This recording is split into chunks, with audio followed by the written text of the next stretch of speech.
sign in, there's a QR code, just a sign in for that. And if you want to speak on an agenda, an item not on the agenda afterwards, we have a sign in for that as well. For the CDC.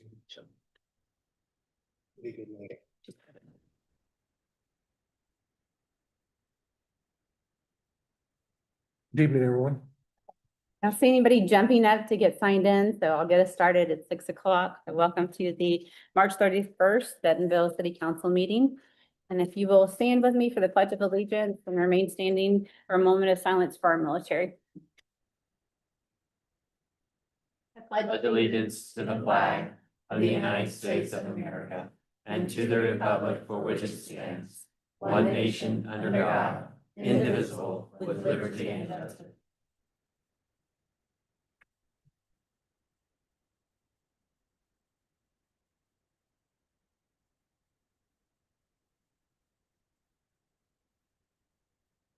Thank you.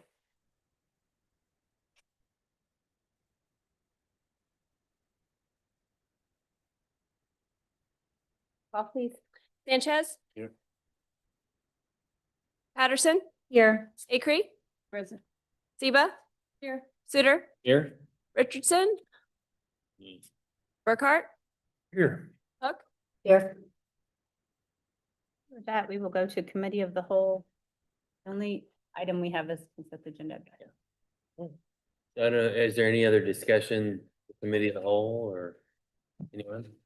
Okay, we could consider consent agenda for new business item number 1, 2, 3, Sorry. 1, 2, 3, 6, 7, 8, and 9. And utility board 1, 2, and 3. So moved. Second. Okay, all in favor, say aye. Aye. Aye. Okay, Mayor. Turn it back over to you. Just trying to make sure I don't have anybody signed up Okay. for public comment on those. Okay, And I do not see anybody on those. you signed up for one of those items? You're on RZ, are you Benjamin? Yes. Okay, you are on zoning, you're on. Planning, not on consent, so. You're not, I don't think your items on, yes, this is trying to make sure. Okay. Yeah. So I think we are good. So I would make a motion to suspend the rules requiring ordinances be read on 3 separate days and further move all ordinances and resolutions be read by their title only. Motion and a second, roll call please. Patterson. Yes. Acree. Yes. Zeba. Suter. Yes, Burkhart. Yes. Hook. Yes. Sanchez. Will you read consent agenda item? I read first. Good ear. Yeah. All right. New business item number 1, a resolution authorizing the mayor and city clerk to enter into a 3-year agreement with Heartland Business Systems in the total amount of $334,081.59 for security software and for other purposes. New business item number 2, a resolution authorizing the mayor and city clerk to enter into a contract with Empire Group Property Management in the amount of $67,053 for mowing at Creekside Park and for other purposes. New business item number 3, a resolution authorizing the mayor and city clerk to enter into an agreement with Musco Sports Lighting LLC in the amount of $551,800 for sports lighting at Memorial Park and for other purposes. New business item number 6, in the city council for the city of Bentonville, Arkansas. New business item number 7, a resolution authorizing the development of a Razorback Greenway Corridor Key Place Plan for the city of Bentonville and for other purposes. New business item number 8, a resolution expressing the willingness of the city of Bentonville to utilize the Federal Aid Surface Transportation Block Grant Program attributable STBGP-A FFY 2027 grant funds administered by the Northwest Arkansas Regional Planning Commission, NWARPC, for construction activities to improve Greenhouse Road. New business item number 9, a resolution expressing the willingness of the city of Bentonville to utilize the Federal Aid Surface Transportation Block Grant Program attributable STBGP-A FFY 2027 grant funds administered by the Northwest Arkansas Regional Planning Commission, NWARPC, for construction activities to improve Southwest Regional Airport Boulevard / South Vaughn Road intersection improvement. Utility Board item number 1, a resolution authorizing the mayor and city clerk to enter into an agreement with East for the purchase of a heavy-duty forklift in the amount of $108,840 and for the purposes. Utility Board item number 2, a resolution authorizing the city of Bentonville to dispose of certain property in the landfill, recognizing that the property is rendered worthless, acknowledging the oversight for disposal and for the purposes. Utility Board item number 3, a resolution authorizing the mayor and city clerk to enter into a professional services agreement with Olson Inc. in the amount of $165,000 and for other purposes. Second. A motion and a second. Any other discussion? Roll call, please. Acree, Yes. Ziba, Yes. Souter, Yes. Burkhart, Yes. Hook, Yes. Sanchez, Patterson, Yes. Move to item number 4, which is an ordinance accepting Henderson annexation.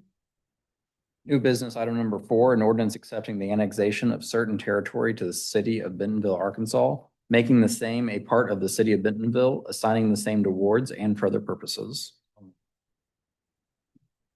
A second. No question. Are we gonna have to do any significant infrastructure improvements with this annexation? You might want to get Tyler. I'm not aware. Yeah, because it did say there's not currently sewer, but they would have to be paying our new sewer fee, right? If a development comes in, they'll have to put. So that would, with it, so So all of it is undeveloped right now, is that correct? I believe so, yes. It's Yep. these properties So that are have everything on the it. roads are gonna require anything outside of what the developer would I have mean, to if a do? development comes in, they'll be required to do half street improvements, so depending on what. 12. Tyler, in regards to the annexation, Uh-huh. are there any immediate needs for infrastructure improvements that the city would be required to do? Not that I know of based on review from other city departments. Any other questions? How long before we would have needed infrastructure there if, for that property that's being annexed? We can determine that. Or try and pull it up. Yeah, I'll pull it up in the actual. I just know that it, there is a reasonable expectation for utilities if you're being annexed. Are there currently houses out there? Well, that's on the curves where the distribution and all that See. is. There are no, Yeah, there's no this is residential. a out there. voluntary annexation though, right? So 100%. we don't have to, yeah. Ross Regional Airport, but not on this, well, Oh. over here. Yeah, so they have asked for, and we would be responsible for police, fire, water, sewer. That piece. So Wait. We would be, yes. Yes, correct. That's If correct. they annex into the city, we are That's responsible correct. for those. That's what I wanted to make sure of. So we will be responsible providing those services. Yep. Yeah, so here's current. There's city limits. the connections are, But there's sewer all around I that. think that if, yeah, you can pull up the water, it's there, I think it's right there. I mean, they would have to connect, but I think it's, There's sewer. there's, yeah. And our water Utilities are right, if boundary I'm are- correct. Is that right? That's correct, right? There's. Oh, I'm sorry, can you repeat? You didn't, there wasn't any objections from water or sewer on this annexation and it's, right? No, there was not. And then we used the future land use map amendment to make sure that we were calculating what could potentially be there within our projects that we identified. And so there's water, there's a 12-inch water line that's across the road from it. Yep. So there's adequate water there. There's sewer nearby. Yeah. Yeah. I'll have to extend it, but yeah. We tried to master plan that area. Bo and his team master planned a lot of that and took those low calculations into consideration based on the land use map. Yep, that's the benefit of the planning area, even if it's not in city limits, we have a master street plan and a future land. use. So what Since does it's an it, island, basically. what does it come in zoned of? This one would come in zoned as A1. Because an annexation would have to dictate the zoning it requests, otherwise it comes in at A1. Correct. And it'd have to go through a land use change, Correct. Or zoned. zoning change, yes. Yep. since it's running an arterial, that's more than likely gonna happen. Thank you. Raise question. Okay, we have a motion and a second. Roll call, please. Zeba? Yes. Souter? Yes. Burkhart? Yes, Hook? Yes. Sanchez? Patterson? Yes. Acre? Yes. Number 5 is a public hearing and ordinance vacating a utility drains in the easement. At this time, I'll open the public hearing for anyone online or in person to speak on the item. Seeing and hearing none, I'll close the public hearing. New business item number 5, an ordinance vacating utility / drainage easement located at Lot 1, Block 9 of Dogwood Place subdivision of the city of Bentonville, Arkansas, Benton County, Arkansas, VAC 26-0010. Motion and a second. Any other discussion? Roll call. Souter? Yes. Burkhart? yes, Yes. Sanchez? Yes. Patterson? Yes. Acre? Yes. Zeba? Yes. Okay, items 6, 7, 8, 9 were on consent agenda. Utility board 1, 2, and 3 were on consent agenda. So we'll put planning item number 1, which is a final plat of lot 1 of the Walmart campus subdivision. Planning item number 1, an ordinance accepting a final plat of Lot 1 of Walmart Campus Subdivision, Phase 15 to the city of Bentonville, Arkansas, and for other purposes, project number FP 25-0002. And any other discussion? Roll call, please. Burkhart? yes, Hook? Yes. Sanchez? Yes. Patterson? Yes. Acre? Yes. Zeba? Yes. Souter? Yes. And number 2 is the final plat of lot 1 of the Walmart campus subdivision, phase 16. Planning item number 2, an ordinance accepting a final plat of Lot 1 of Walmart Campus Subdivision, Phase 16 to the city of Bentonville, Arkansas, and for other purposes, project number FP 5-0003. Second. Motion and second. Any other discussion? Roll call, please. Burkhart? yes, Hook? Yes. Sanchez? Patterson? Yes. Acre? Yes. Zeba? Yes. Souter? Yes. And number 3 is a lot split of lot 13 and block 4 of Demings addition. Planning item number 3, an ordinance accepting a lot split of lots 5 and 6, block 4 of Demings addition, creating new lot 13, block 4 of Demings addition to the city of Bentonville, Arkansas, and for other purposes, project number LS 26-0003. Second. Motion and a second. Any other discussion? Roll call, please. Hook? Yes. Sanchez? Yes. Patterson? Yes. Acre? Yes. Zeba? Yes. Souter? Yes. Burkhart? yes, Item number 4 is a rezoning from A1 to R2. Planning item number 4, an ordinance changing real estate in the city of Bentonville, Arkansas from its present zoning classification of A1 agricultural to R2 medium density 2-family and townhome residential, and for the purposes, project number RZ 26-0007. I have some notes for this item, and then we can discuss them. Can you pull this up? Unfortunately, my iPad is not.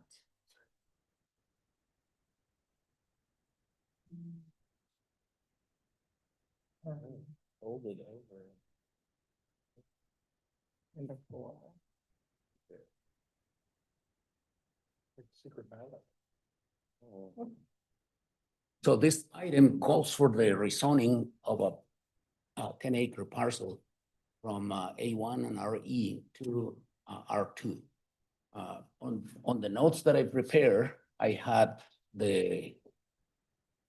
in the last page, single page, a comparison between what it is possible or what are the specifications between R1 and R2. And one of the main considerations or one of the main differences is that single family in R1 requires 6,000 square feet, while in R2 it requires only 5,000.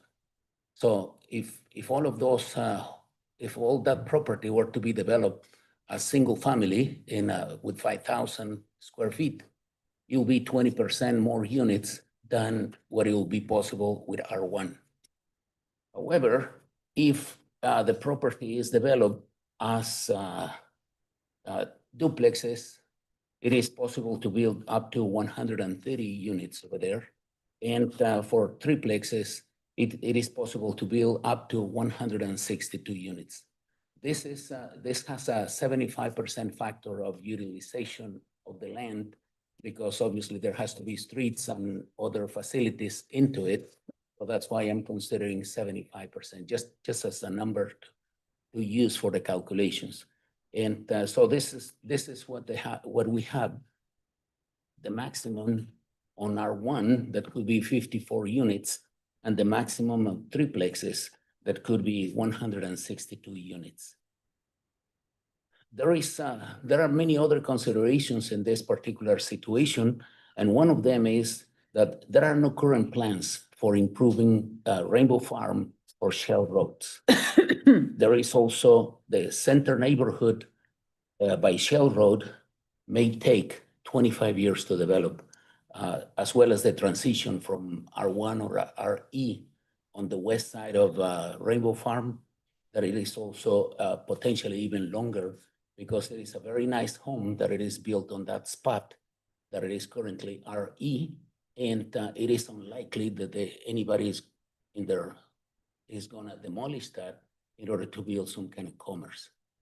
What it is more likely is on the side of Shell and farmhouse, Rainbow Farm.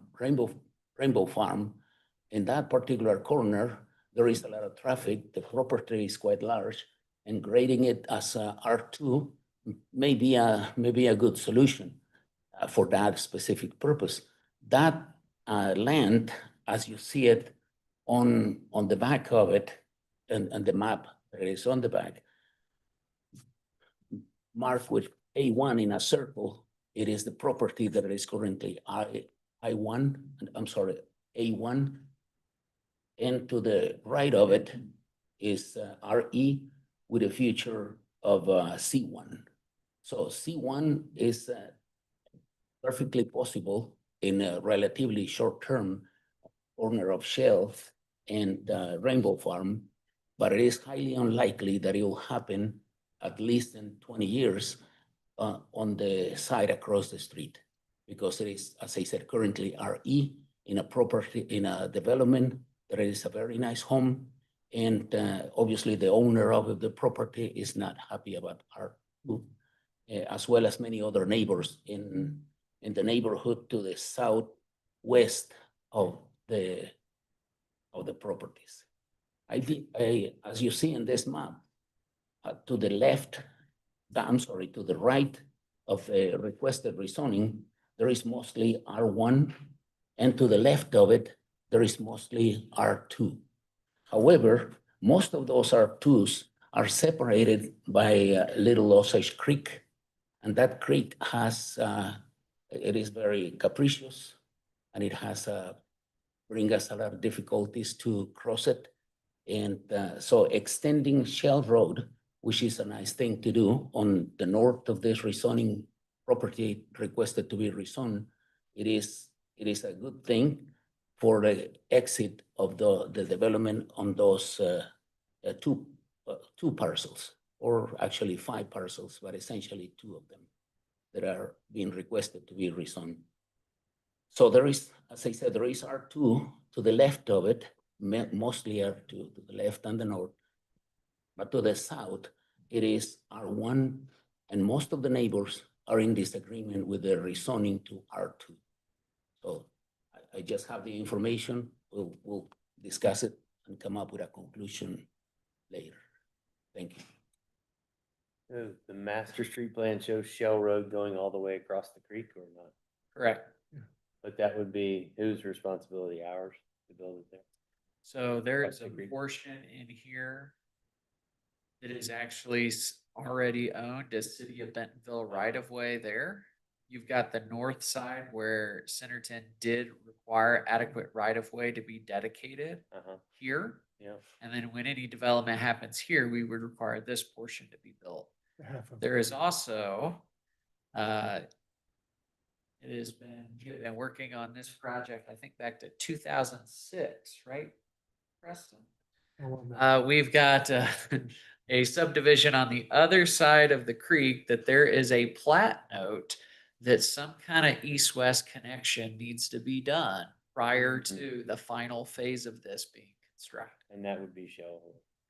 But we've studied Shell, we've studied Rainbow Farm, Mm-hmm. we've studied Brookside at one point. We've looked at every potential east-west across this corridor. I do have a question on that. They would have to dedicate right away on that, but, the improvement, because that is in Centerton, so the city would have the other portion of the half road improvement. We would, and even though that's on the Centerton side.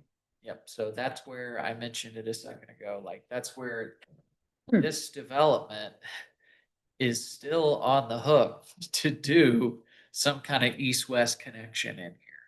Be it at Shell or at, I think this is, right here.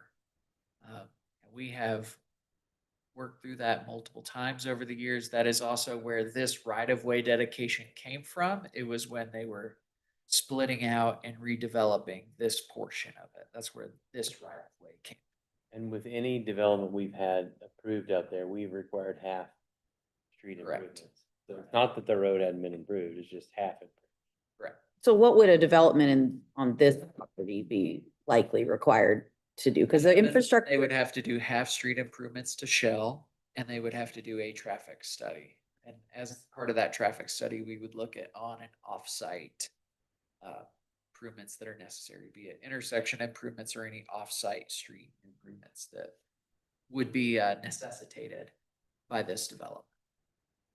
Mm-hmm. At the very least, they would have to do half of the collector, Right.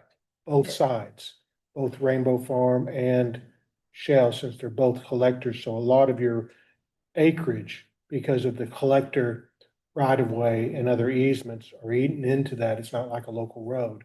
So a lot of your density is lost. Your calculations there will be a little off. But that will improve the collector street on both roads, north and south and east and west, and get that portion done for us. do we know if there's a development in play, or is this just sort of a future, like they're just rezoning kind of as a future hedge? I think they are, I haven't seen anything submitted to our office, but I think they are rezoning with immediately. Whether it's And- R1 or R2, that they would be required for Mm-hmm. half road improvements, Right. right? So Which is our best chance of getting any street improvements That's done. right.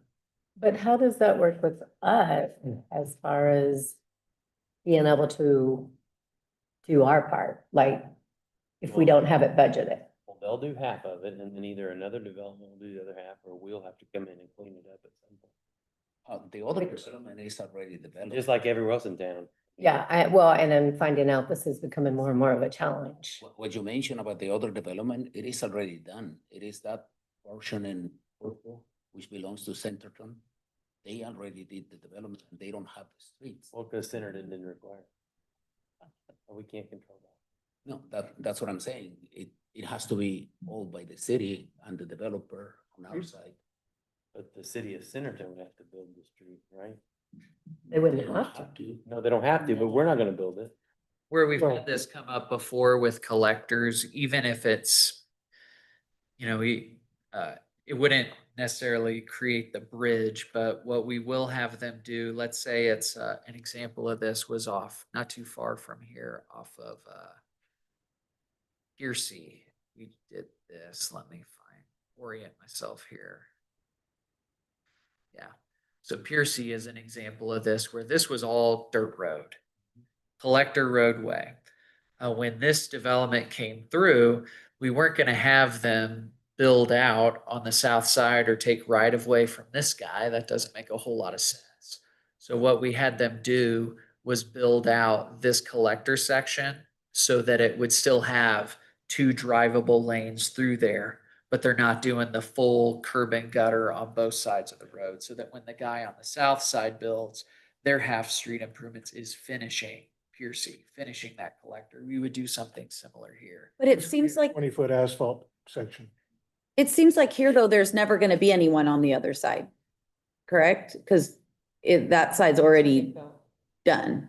Yeah, and again, I can't control Centerton, but Yeah, and I think I will say, this is a challenging section because, but whether it's R1 or R2 is not going to impact that. What does concern me is, are you sort of implying that the city has that other portion of road and with no parameters of cost or anything on that? And that's what we're running into that in another area. And that is, I'm not sure how we go forward, we address those things, but there is not like, we have our road projects lined out, and that project is, we have no funding set for that. So that is a challenge, but Is Centerton still not requiring half street improvements I to don't. this day? They are not required. They already built the subdivision. I'm shocked that they have the right of way on that It would street, be- to be honest with you. If So if memory serves me correct, and Preston could probably jump in here if he knows anything about it. I think it took like our team / Dennis asking for that from them, or making sure that they dedicated that, because we were actively talking to Osage Hills across the way, and I don't think they were gonna make them do anything. yeah, this is maybe, It's a- I mean, it's a we are doing the project with Centerton on Greenhouse. It has been a beast to get through on funding, and we are still trying to, but this might be an area where you might look for a grant on that side, and the two cities go together to finish the road, but Has there been any dialogue between Centerton and Bentonville, like, that it would be helpful if they would require? I mean, I don't know why they wouldn't require. If we're requiring it, just because it makes it cheaper, I guess, but well, causing a on problem Greenhouse, long-term for we them, man. retired right away, and now the utilities are coming in with prescriptive easements that they want us to pay for that are hundreds years But old. we're gonna So run across this. they didn't places. really, in some instances, even that's not help. So I'm just saying, like, it's complicated. But these little neighborhoods where the lines connect Bentonville to Centerton, we're Yeah. gonna run across this a lot. I mean, And we what are we can, gonna do? We're not gonna. Well, build that's- it we on can Centerton. certainly revisit that with Centerton and see if but that would require them, Yeah, I. you know, I but get yeah. Go ahead. Yeah, I mean, So is this something we don't have enough information on yet? Well, I Either don't think the develop- zoning, we have Yeah. enough information on Zoning. the larger question. I think the question for us is, we have to have a major east-west corridor. Yeah. And we need to have a ongoing and a detailed conversation with Centerton Exactly. and Rogers on which road are we gonna make priority? And where are we gonna make this crossing? And we're gonna have to have another east-west crossing, a significant crossing south of 12. And it's gonna have to be in here somewhere. If you've already got half of it built, either way, either zoning, you get half the road built. If we're not having better conversations with Centerton on how we're gonna connect, well, all these additional rooftops and which road we're gonna focus on where they're butting up to our property, we need to be having those immediately. And having ongoing conversations on right of ways, or do we have them, see if we can convince them to do half improvements on where we're butting property? I think So For zoning purposes. Conversations, like I said, Greenhouse is our current example. Our staff is driving that project, and we are paying for 55% of it based on what is our portion. So that's how we've done that. So we are in our first, but I'm just gonna tell you, like, it has been super challenging. Yeah. But yes, those continued conversations you're right, with all cities around us on these roads. When we did the Master Street update, we did coordinate with them. They are aware that's clutter. I think that's how we got the right away in that piece of it. But I would say conversations with the surrounding cities too, yes. Because they can't. Bring require- funding to the table on those projects is what needs to happen. We've got them in master street plans, but we need those cities to. So back to the That'd be zoning, if that's our conversation, but I think we need to decide what streets are major priority, getting east and west, and there's some streets we're gonna have to belly up to, like in our street plan. And if this is a major connection of thousands and thousands of rooftops between municipalities, it probably, there are some that we're gonna have to get out in front of. And so that's a later conversation. But whether you do R2 or R3, the road's gonna be improved half of it. Doesn't matter. Even if day one, we If need I'm- the road. to- Yeah. if So, but R2 or zoning R1. is- Yeah. But the amount of the calculations of rooftops are probably pretty far off for you. If you're looking at R1, you don't get 4 or 5 units an acre with our current right of way and easements and dedications. You probably get 2.7, and the same with your other analogy. And so with the improvements that they'll have to do with collector improvements, and the utility dedications that they're gonna have to have, I understand why they need a little more density. You look at what's R2 all the way to the west. This is gonna be a major intersection, so you're gonna have, they'll tear down a house for major commercial down the road, you bet they will, if there's enough traffic there.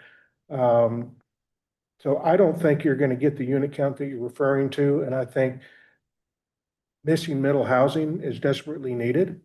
And for the cost of the property and what you have to improve for the collector streets on all sides of this, since it joins all sides of the property, to be able to make up some of the density over R1, you're gonna get the same house type. And, I don't think you can recover it in an R1. I just don't think you can do it. The number of units that I presented in this example is essentially imaginary, it's optimistic perhaps, because I said 25% of the land has to be used for the roads and everything else that it is needed for it. Remember, 6,000 square feet is the land, the size of the lot, not the size of the house. That's correct. So it can be easily made 6,000 square feet for R1, and you get 54 of those. I think it is possible. But even if the amount is smaller, the proportion is essentially the same. You cut this one, the number of units on R1, you also cut the number of units on R2. So I certainly the understand. proportion remains. If you go R1 and the density is less, then the prices of the houses will be considerably more. And is that what we really want in all of these boundaries of the city, is to increase our prices to they're well above $600,000 per unit?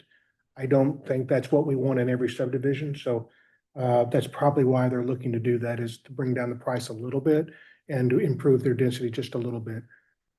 Still residential. And what are you advocating, Octavio? R1? Nothing? I have not said a thing. Okay, I was just asking. I'm just presenting the information as the way I see it, because it is a complicated case. It is not the easy, just do R1 or R2 and you're done. It is something more that involves another city, that involves a connection that it is not there, and we don't have the money to pay for the whole thing. And there is also a precedent about 3 or 4 years ago, a development in the vicinity, and I don't remember exactly where, but I think on Morning Star Road was built, and we wanted them to cross the creek, and we authorized them not to. A new phase. Which one? It was a new phase they were doing, but they did it on the other side and had a different access point instead of crossing the creek. Yes, sir. Yes, and they didn't build the bridge that was needed to make the street connect from one side of the creek to the other side of the creek. Instead of that, they built a couple of homes in what it was supposed to be initially the house, the road that was going to connect to the west side. We didn't do that. We lost the opportunity to have a connector over there, whatever type of street it was, but we lost the opportunity. Now, I'm afraid in this particular case, it will be something similar, that it will not connect because the bridge is very expensive and nobody wants to pay for it, which is understandable. So that is part of my reasoning. On the other hand, this particular type of area, which is a suburban neighborhood, allows either R1 practically as right, and R2 with enhanced review. R1, all the neighbors in the vicinity, or 99% of the neighbors in the vicinity, are in agreement to R1. And there is only 2 of them, I think 1 or 2 of them are in agreement with R2. So that is the voice of the neighbors who said, we don't want R2, We said they went R1, this is the neighborhood on the south of it that has probably 80 homes or so. They are obviously nicely built in large, relatively large lots and et cetera. The corner of Shell and Rainbow Farm, it is a very nice lot with a house that it is not in very good shape. So it can easily be demolished, economically, financially convenient to demolish it and convert it on commercial one, which is perfectly possible today because that's the category that we have assigned to it. The property across the street is a very nice home. Cannot estimate the value of it, but I'm guessing it's at least $500,000 or more. And it is relatively new. I don't think anybody is gonna be willing to demolish it to build anything commercial over there. Not even that for the next 25 years, based on the reasoning that the planning commission had 3 weeks ago or 2 weeks ago. So. But no matter the zoning, we don't solve the road problem. Right. Yes. I don't know how we solve the road problem. We don't solve it with A1 or R1 or R2, Yeah. C1. Well, I think we solved the traffic problem if we don't do it, If because we don't do it, nothing changes. that's what I'm saying. I mean, I the mean, if we don't do traffic, a project. if we don't get it figured out before we approve this, Well, somebody, especially since we're dealing with to Senate. carry on a 10-acre project, the cost to cross Osage with the wider floodway that's there is beyond any 10-acre parcel. This, a major crossing across that tributary, that creek, whatever you want to call it, is a major endeavor, and it's not gonna be basically on a 10-acre owner. Ain't gonna happen. It's gonna have to be with cooperative effort through municipalities. That's why we do the major infrastructure and people connect to those. And so this is something we need to place on our master. If we're gonna keep developing out here, we have to deal with this, but it's not gonna change whether they go R1 or R2. They're gonna develop half of those roads for us. And we need to take advantage of their money, if they're willing to do it. And at least we get half those roads built, which is a long ways toward getting the full road built versus not building any of it, because we're gonna have to have the connection either way. So I wouldn't recommend throwing it out for the sake of building a long-term road. At least you're gonna get halfway there on those properties. And that's better than what we have right now. Tyler On can, the other hand, I think if you look at the creek being a natural dividing line, you've got R2 to the left, and you've got R1 butting up against on every other area on that property. It would make sense both for traffic issues and without knowing how we're gonna finish that road. I don't think they will not develop it. They just will develop it differently. I think it makes sense to leave it R1. Well, I'll support the planning commission's recommendation of 7-0, and I will go with the planning commission's recommendation in my vote. Tyler, at the planning commission meeting, several people had drainage concerns with the duplex development. What are the requirements? Well, any kind of subdivision, which this would have to do a full-blown drainage report on. It would, okay. Tyler, can we What- require any fee in lieu of or any contribution from developers on both sides of the creek for a future bridge? I mean, can we at least get some participation? So that's, In this particular situation, the development, the rezoning that we are being requested to vote on today is not obligated to do the bridge across the creek because it doesn't extend that far. But that would be determined by the traffic study and the large. But even if it has to be built, it's not gonna be, the obligation to build it is not gonna be from the current developer of that particular parcel, because they are only obligated to do what it is facing centered on that square that it is purple in color. Can I ask a question? Why are they, can you help me with why we're bringing it through as R2 and not just what the news, I mean, the suburban neighborhood piece there and rezoning? Like, why is this coming through now? Do we know? I think they wanted to bring it through now because they've got I think they have a pending offer on the property and they're looking to acquire it. And we haven't passed the new uniform development Would code. the land use dictate it should? Land use, to the point that was brought up earlier, it's kind of an interesting one. You've got suburban neighborhood here, and then this remainder, I think it's because it was a not too recent annexation is listed as blank. So we were actually evaluating the whole tract as suburban neighborhood, just assuming. Yep, it's probably the intent was for this whole thing to be suburban neighborhood. So suburban neighborhood leads naturally to R1. Mhm. R1 Two under is- standard review or DN1 under standard review. R2 is enhanced. review. We had this conversation when everything was all suburban neighborhood, when we did the land use, everything south. You remember, all the acreage that was south was just blanketed in rural and suburban neighborhood. And that's where the more affordable land can be to build the workforce housing. We then decided to allow for R2 to provide some workforce housing within the mass amounts of this acreage. Because it offers the opportunity to build some maybe missing middle. And so since we are offered through an enhanced review, that's probably what they're gonna go through, and that's what they're going through to try to get it. And so they'll have to go through all the full development processes. But if you look at what's gonna happen here, I think you can have a great residential neighborhood, whether it's R2 or R1. You're not trying to do a multifamily project there. I think it's a great family. It'll offer some a little more reasonable lot sizes so you can lower the overall price points and maybe bring it in other than I think if you go R1, your minimum price is $650 and above. That's just the way it is. The two parcel, yes, initially we blanketed out everything to be suburban neighborhood. And then we made some changes, including those very, very intelligent changes to locate some higher density, higher usage in some of in different places around the city. For example, in that little corner, Shell and Rainbow, the parcel on the right is the one that it is graded as commercial.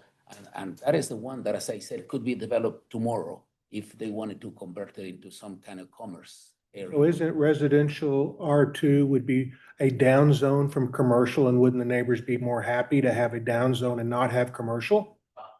Wait, the parcel on the right of the Is commercial. intersection is not in the game today. That it is for the future, it is graded as commercial. And what I'm saying is that if their owners today wanted to have some kind of commerce in there, they could do it today with no major difficulties. The parcel on the left of the street is category RE, and that RE is not changing, it's not included, but it is included in the future land use map as commerce, C1. That's what I'm saying. So It is not changing.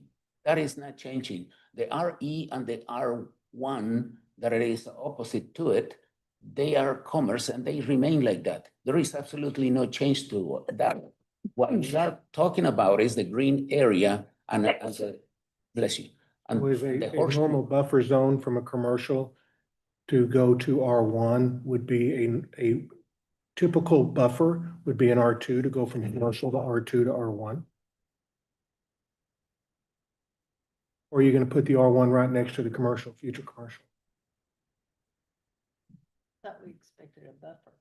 Well, that's typically our plan. Yeah. Well, like on the other side of the street, it's all R1 around the commercial. So that'll be a question whether that actually zones out.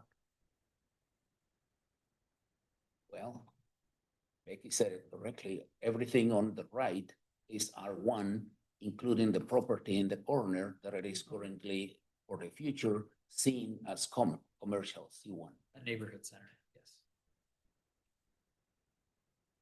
So we And I can think it was either, right that the one on that RE was built in 2024. And it is a beautiful home, at least 500,000, probably more. so we can either vote on the planning commission recommendation, or we can send it back, or we can deny it. Those are the Well, I think- options that we have. If Is the if we applicant wanted it to vote be on it? reconsidered as something else, I would suggest you all send it back to planning commission. I mean, I don't have an issue with it, but if there's enough issue with it, then. I don't Well, I have think an there's issue. enough think we need to deny constituents that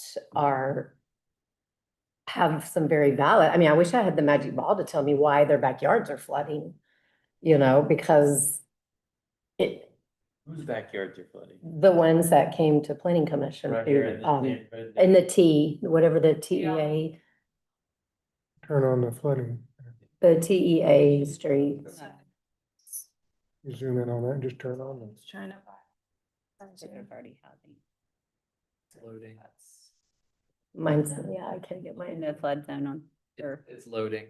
I've got a spin wheel. You've got the, so, the backyards to the south, that you're referring to? Yeah, it's, The incline of the land is going south from, for that in the particular con, what's section. the con? Hmm. yeah, it's on that southwest T. There's a name of that. And the backyards are holding water because of the drainage between lots? Is it's not allowing the water to get out or get to the road or what? Not has anything, if it's already flooding, it has nothing to do with the neighborhood, the land behind you. Yes. And so, They're on that, they're on the. They're not butting to the property, they're on the other side. they're on the west side. So, Yeah, I don't know, I don't. know BLE, what I'm exactly sure, we're is Out close. of concern. So to, But it has to be mitigated through large scale development and a drainage study. And I'm sure our engineering team will make sure that the drainage study is adequate to make sure that it doesn't discharge any more than it currently discharges, which is the rule and the law. And so that can be accommodated. And will be based on our rules of the engineering. so according to the, all the background that we have on this couple of properties, the natural rezoning is to R1 or R2. The planning commission agrees 7-0 to have it R2. And that is the proposal that it is on us. What I'm saying is that the R1 is also, is the initial possibility, the natural possibility, because that's what it is. That's what it leads without enhanced review. The natural or the standard review will lead to that.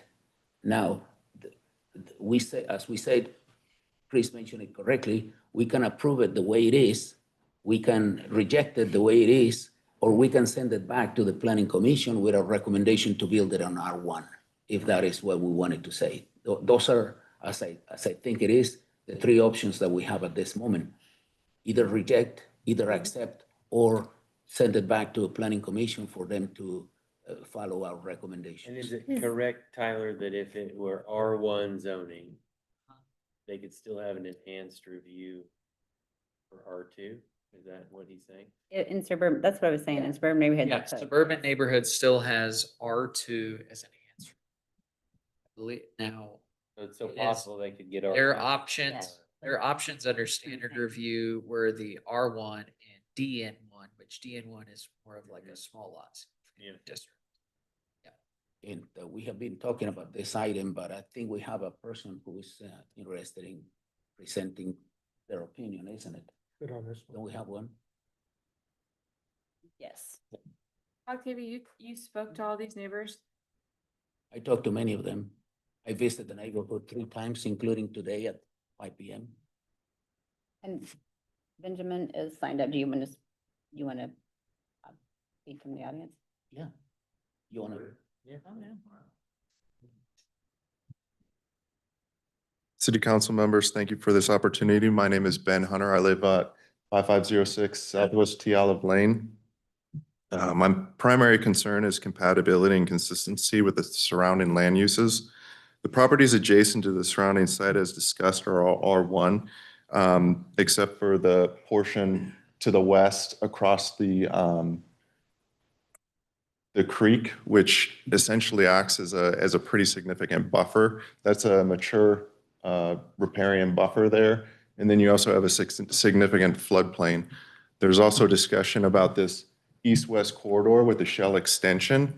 I have a hard time believing that that's going to be an appropriate extension for many reasons. One is, if you look at the adjacent property to the west, the one that's already been built, the extension road is not set up like it is on the east side where Shell Road exists. So you're going to be running that corridor right through a neighborhood fronting with their roads fronting. So you can see the connection. It does not match with the way that Shell Road is with that extension.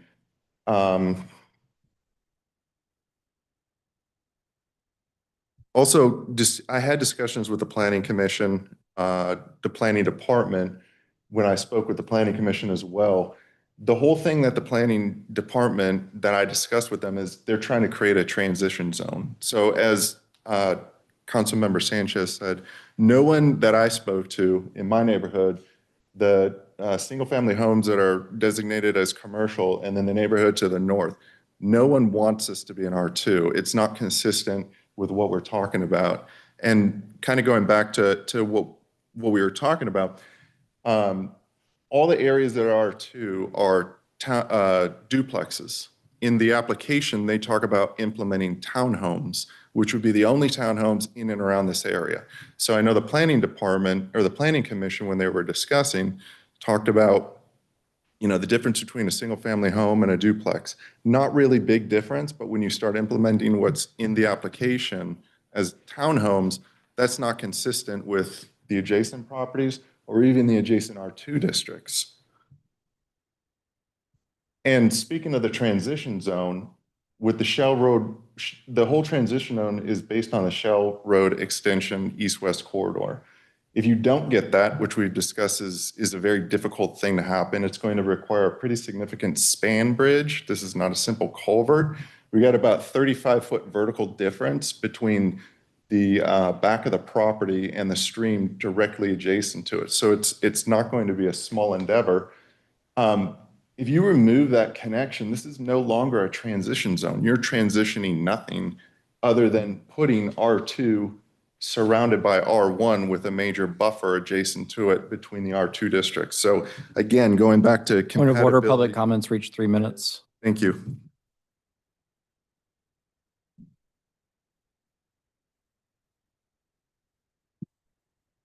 Okay, so any other discussion? Again, your options are to, you can send it back and vote and pass or deny.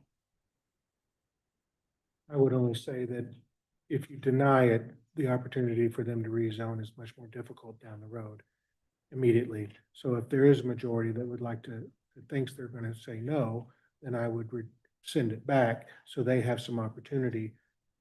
So I would take rejection off the table if that's so everybody's opinion on that.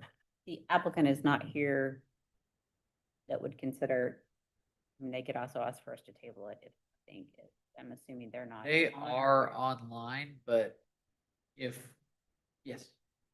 And we can't down zone it to R1 without the planning commission.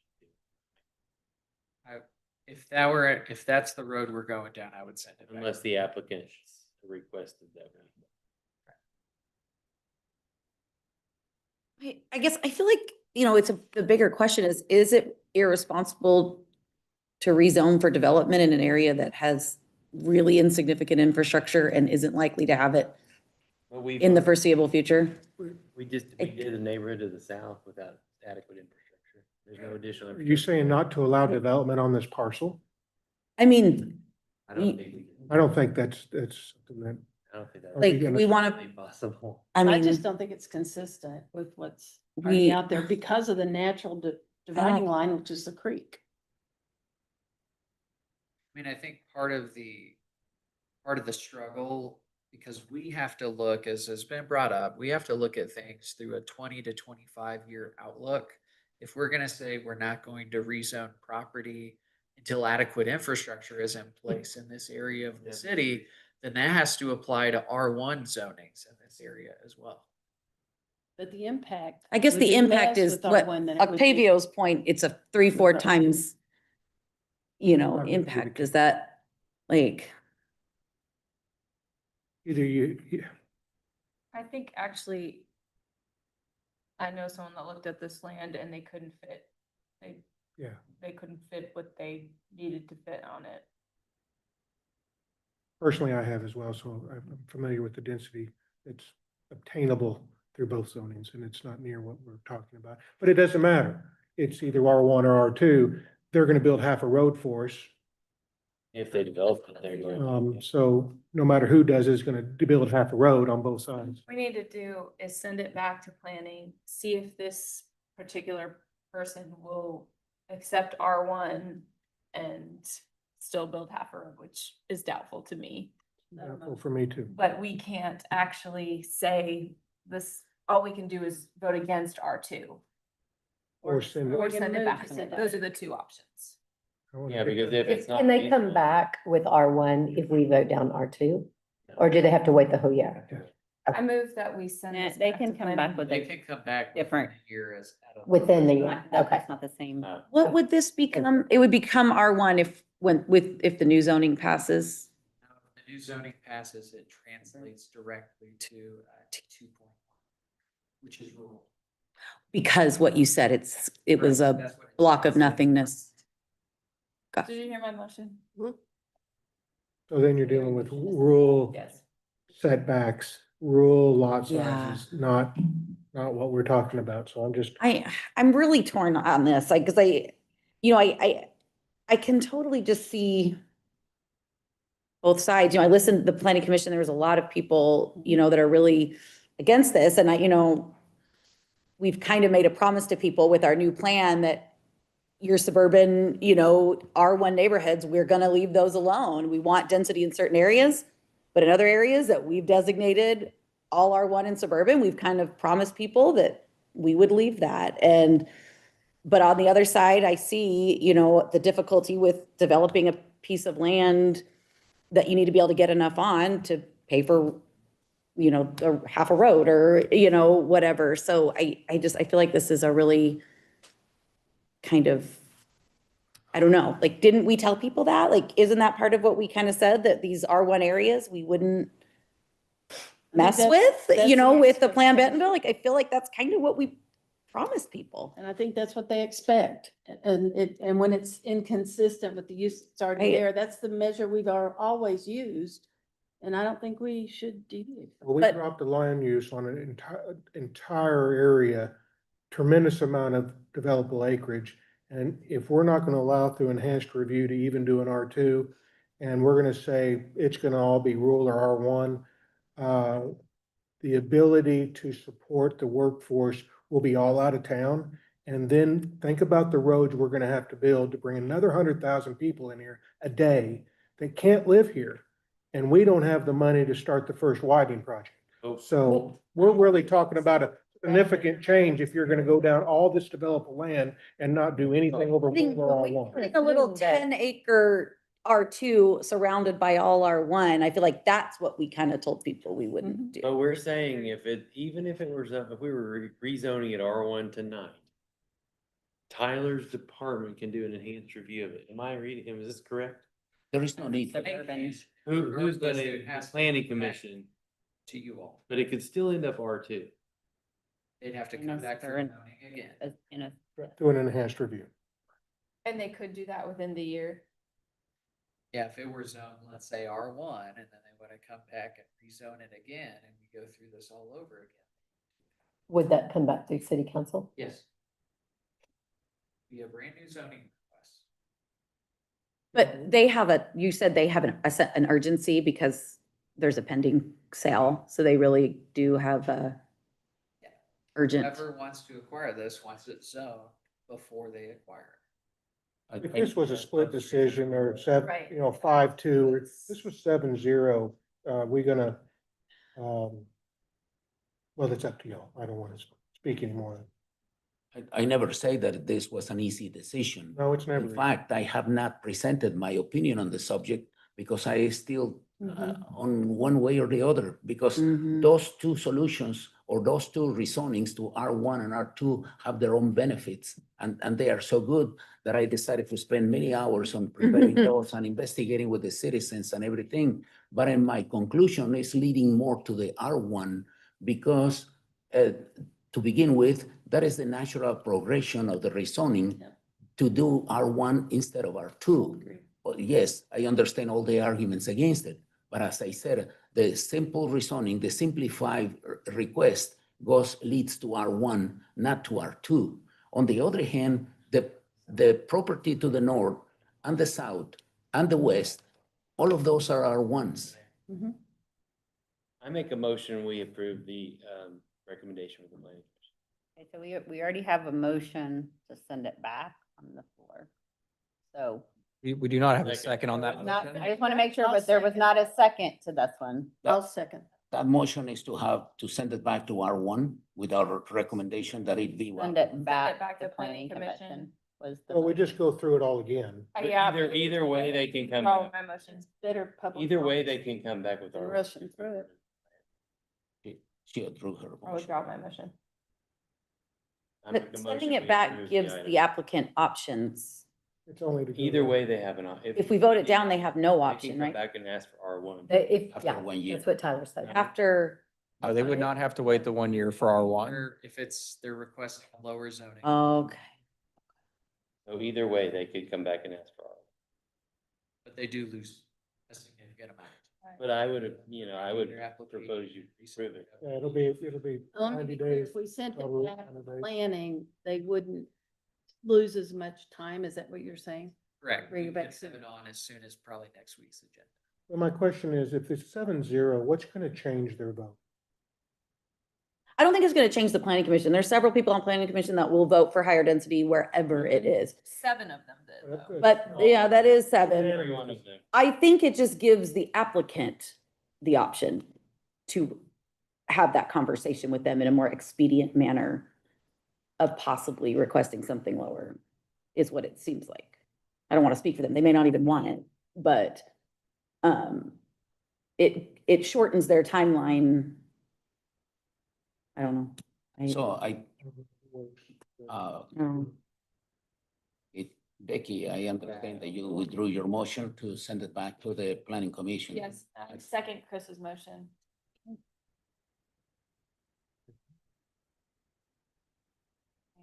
Can you repeat your motion? To approve the Oh, item okay. as recommended by the planning. So if it is rejected, that's it. If there's a deal on the table that this is contingent on the rezoning of R2, it's not any good if it's an R1. So we don't get a road built, unless they, I'm in if it- we don't get a road built, we don't get all this stuff done, and I don't know if the contract, whoever has a contract pending on this will say, oh yeah, R1 will work. If there was half a road in perpetuity, how valuable is that? Like, if we're not ever able to finish the other half, if we don't, that's never a priority for our funding.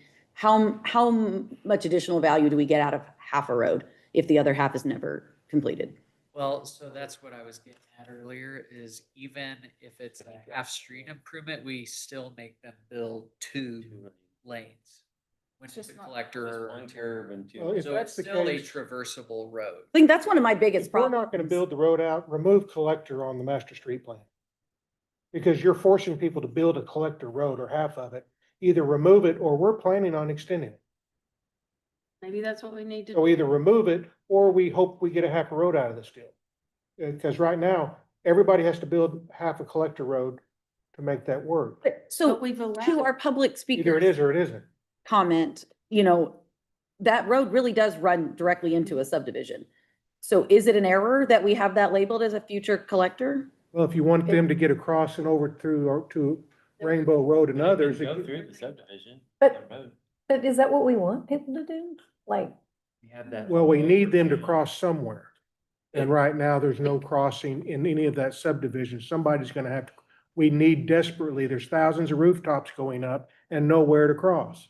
The city may have to think about how we absorb that and maybe we allocate it out when it's built.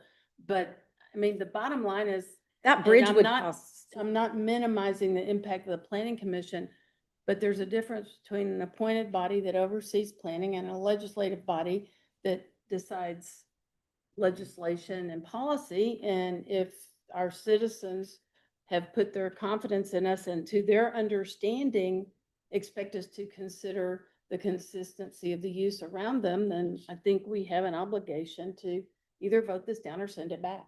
But I also think we need to think about, there's one neighborhood there, I get it, they don't want R2 there. There's also a ton of other neighbors that eventually would like to be able to cross through.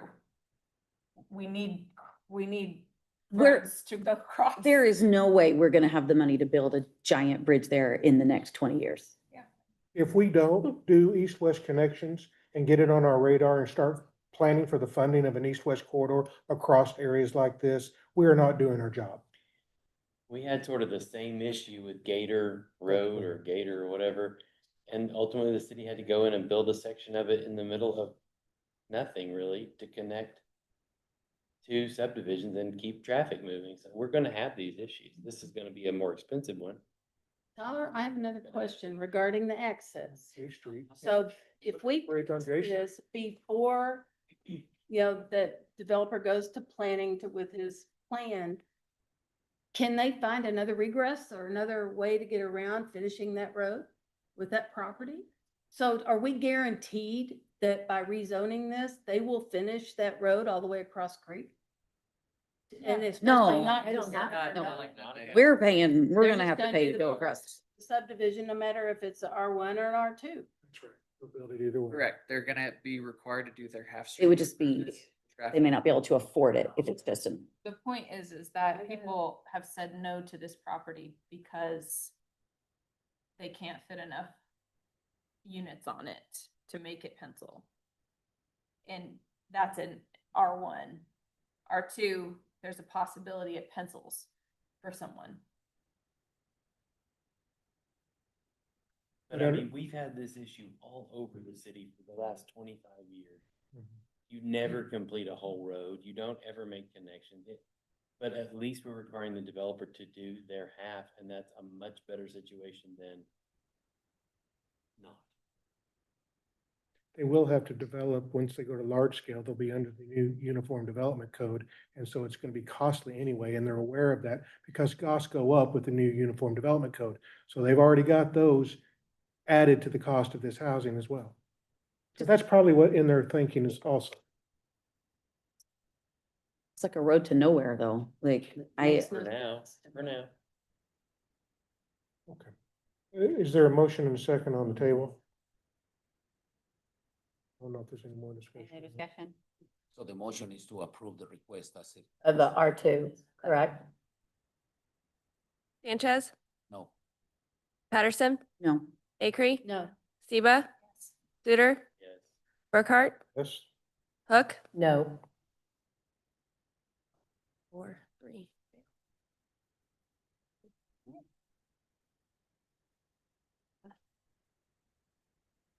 Item number 8 is the ordinance adopting the Bentonville Community I Code. think we're on 5, I'm sorry.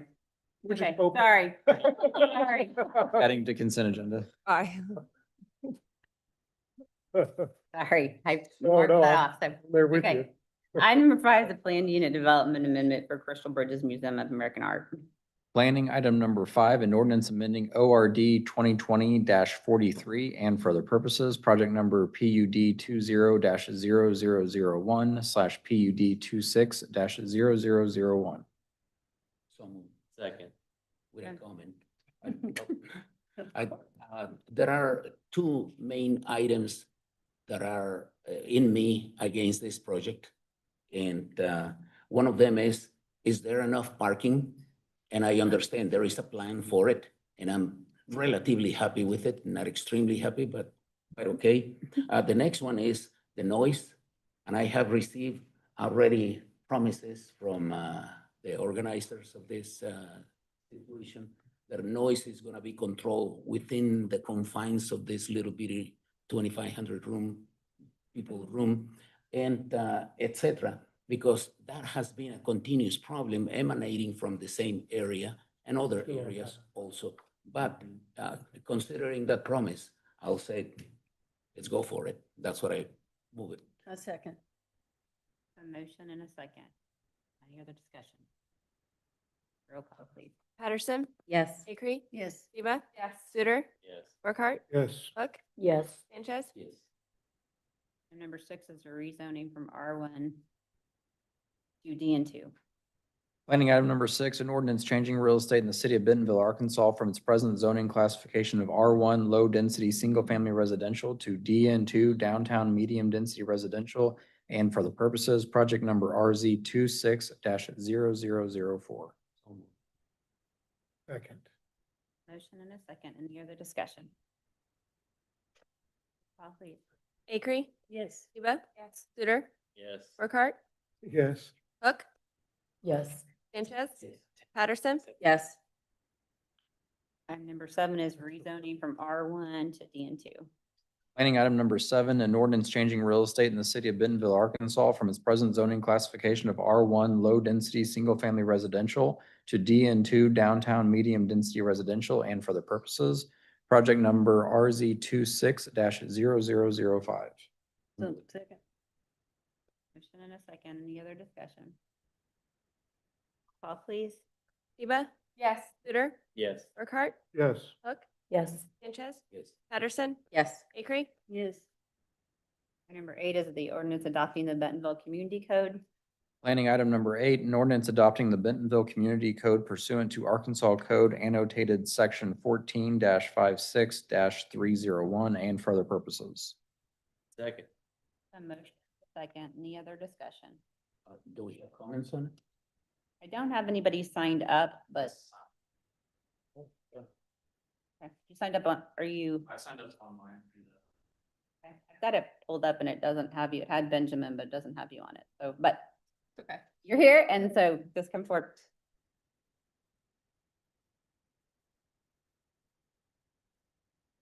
I think most of you know me. I'm Kevin Butler on the utility board and also been on the steering committee for Plan Bentonville. I want to start by saying that overall, I think that the code is great. We're moving towards a more walkable, code that'll accomplish the density that we need for a growing city. There's two things I want to bring up. First is that I'm opposed though to the T6 being 10 stories. There's a lot of reasons why we don't need to go to 10 stories right now. That it actually be detrimental towards growth and towards traffic when you move to too high, too fast. When you have a city that's 1 to 2 stories, we want to go to 4 to 6. Going to 10 can actually, I have a PhD in finance and economics, can actually bring down development and densifying elsewhere by having basically islands of height.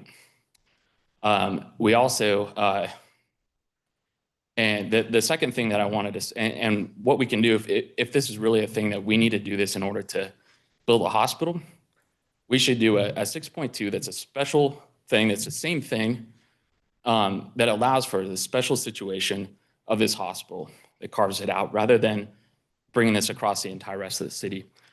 The other matter I wanted to talk about is that this has been something that's been not publicized to people.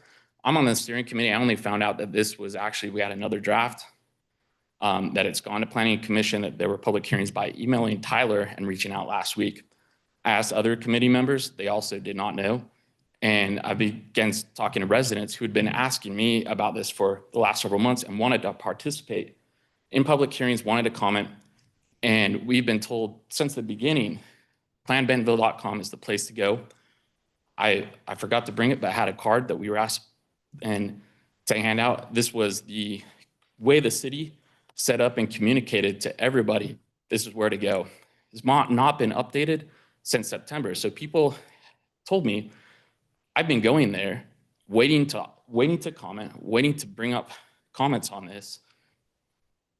But the site that you guys told us to go to has not changed. And so I'm waiting for it. And they're just now finding out through me that this is different. A lot of them, I think, emailed you. A lot of them said, you know what? I give up. I think they're trying to hide this. And also, I don't think it's going to make a difference because this makes me feel like they don't care about how I feel. I can guarantee you that any outreach that you've gotten, there's 20 to 30 other people for every single one that has felt this way and that wanted to be involved. And their biggest thing is, we love this, we want more density, but 10 stories is not where we need to go right now. So I'm happy to answer more questions if you have them. So. Tyler, is it possible for you to display the map of the city with the T6 zones? Yep. Only 6.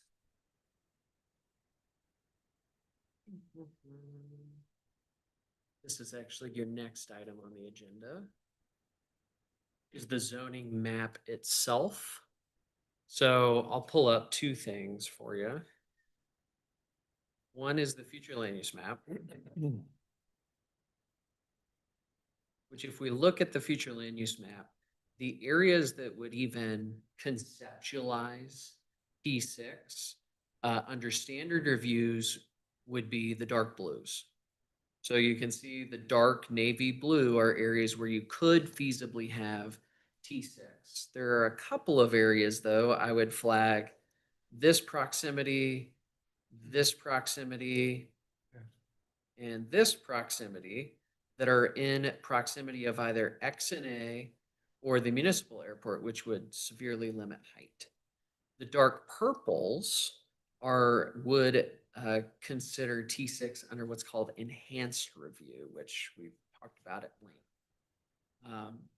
I would now point to if I can move this thing out of my way, the actual draft map itself. So if I look at this, if you remember, we talked through the translation policy of what today's zoning districts turn into tomorrow. Of today's districts, none of them translate to T6.1. T6.1 is a new district that was created. We allowed for what's called an opt-in procedure for the zoning map where any property owners, and we required property owner consent forms, they could request zoning in accordance with the future land use map. Through that whole process, the only properties that we were recommending for the T6 and that were also recommended by Planning Commission is these properties within proximity of I-49. So if you were to adopt the Bentonville Community Code, any additional T6 in the future would have to request rezoning and come through this process. Can you go to the rezoning map? This is it. Thought that was the- Yeah, so on this map, you can see the colors are the zoning districts themselves. The outlines, what those mean is if it's got a green outline, it was requested by the applicant. It's in accordance with the flume. You see the bright green. So if it was a request received from an applicant that met the future land use map and staff ultimately recommended it, and now Planning Commission recommended it. If it is if it's red, it was either not recommended by staff or not recommended by a city council based on either the future land use map, or this one in particular was just based on surrounding context. Or if it was blue, it was recommended but adjusted from what the original request was like. So for instance, this one, they were requesting T5.1, but the future land use map would only allow up to T4.2. So that's why it shows as blue adjusted. So we were recommending, yeah, I hear you, you want T5.1, but the most we could do under standard review for opt-in is T4.2. And that's the list of individual properties that you have following that agenda item. Correct. Can you go back to the land use? Yes. Zoom in a little bit to the blue areas. And these maps have been updated on the website. They're not, new. We So- haven't been hiding them. Yeah, so if you go to the Plan Bentonville website,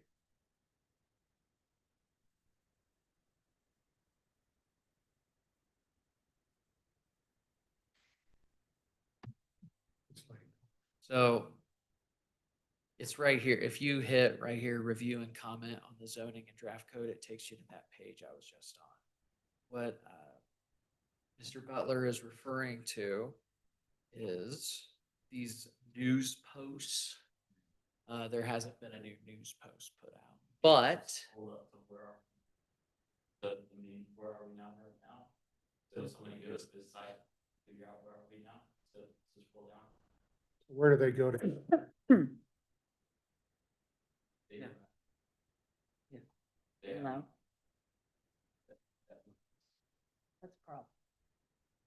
well, I would like to point out all the outreach we have done. Because we've updated every time we've had a new draft out, we've updated it on this website. and on our city website where we list all pending code revisions with each subsequent revision. We also publish an article in the city newsletter, which goes out to everyone who receives a utility bill in February prior to starting public hearings. We posted all updates through our city social channels for each individual draft of this code. We did publish our formal public hearing notice in February, and we have had the Bentonville Community Code as a standing item on every planning commission agenda dating back to October 21st. So Tyler, we've left the website up. We've taken down the map. That doesn't make any sense. If we're wanting, It's right there. You Map click in right the there. middle right there so that's where we are now. on the map. So you The could very go, first page says review. and I thought you just hit on that and it just showed. Tyler, That's if you scroll down the page. So how But the many- first thing people see is review and comment on the zoning map and draft code. So the current map, the changes on there now. And it says Right this. here. And the code. Now, how many of those allowable zoning districts that allow the 10-foot or 10, T6. 10 T6. T6 are up against a single-family residential neighborhood? And I know we can do a buffer, but I'm just curious. the buffer. is No, now we 50 require feet. buffers, right? The buffer is only 50 feet. That's Yeah, 100 feet for T6 next to the T3, T4, or R1. It's 100 feet. It's a two-tiered. 50 or That's- 100, But depending. how many of them are even up against a family neighborhood? I thought most of them. So you might Very have nice. some abutting here, but if you look, the vast majority of it, like in this area of the city here, where you've got the blue, the purple, it's not gonna be directly adjacent. You've got this area here, which is the old Walmart home office campus. There's the Plaza, Bentonville Plaza building, which is currently at roughly, what, 8 stories right there. And then to the point where T6 were to, like, if someone were to zone something T6, let's say, and it were adjacent to an R1, a T3, or a T4, which based on the zoning criteria later in the code, we would recommend they not do that. But if they did, we require, if it's adjacent to R1, within 50 feet, it has to be the same height as the adjacent R1, same maximum height, which would be 36 feet. And then within 100 feet, it can go up to, I believe, I'll pull it up, Stories. 2 stories above the R1 height. And then it can go to a. And then it can go to So full. It's a stair-step process. Plan is good. And I think the outreach has gone above and beyond, and I think there are things in place to mitigate, the height. But is 10 higher than we really need? Like, I guess that's kind of the question here. Like, do we have things that are already 10? Like, could we do 6? Like, what would be the problem there? I don't think it reflects on the plan as a whole, which is very, very good. But if there is, is this something we should change? Are we right with doing 10? Like, I think that's just what, Here's Are we what I. doing this just for the hospital? Man, we haven't seen a No, plan, it's so for how do we anybody. know that?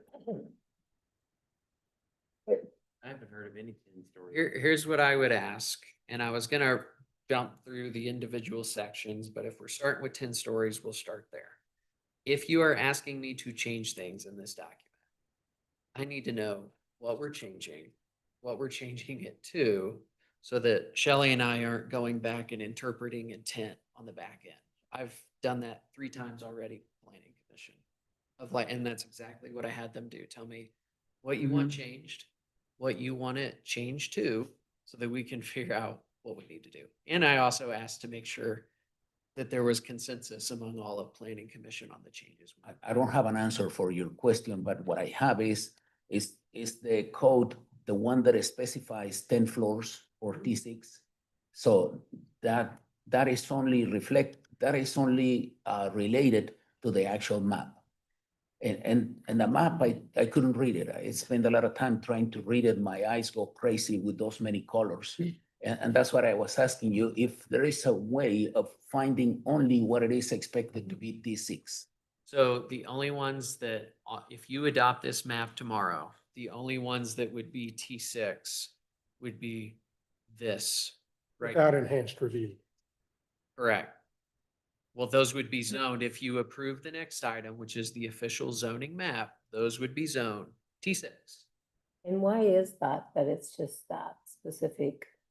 This is the 'Cause that's only where I'm- properties that requested T6 zoning when we opened up the opt-in. When you're saying request it by who? Because that's where I'm getting The property. a lot of the pushback. The property owner requested it.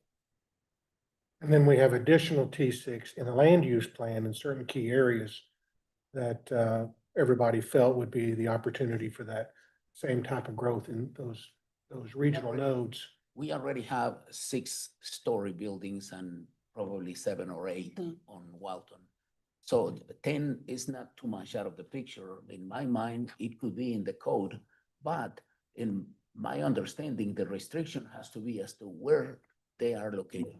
Those T6s are located. Where are they? Next map, And that is the part, as I said, my eyes cannot see that. which is the dark blue right The there. future land use map could, now, of course, any request for T6 would have to go through zoning, but the dark blue, someone could request T6 under standard review. Let's begin on the east side. There is 22 and 49 and all that area. Uh-huh, And then the other side of the highway, which is that area. uh-huh. And then the parcel on the corner of Battlefield and Water Tower Road, no, the other end. That is Battlefield and. They could request T6, but ultimately it's up to you guys to grant. So it is possible to have it. All right. Now, coming this way, there is plenty of space in that particular corner that I said Battlefield, Yeah. and there is plenty of space because there is not a creek, but a kind of a big deep ditch Yep. on the side that it is essentially the buffer for the neighborhoods, for the homes on the east and the south. And so that is, as I said, something that it is not affecting very much, even if it is 20 stories over there, it is still far away.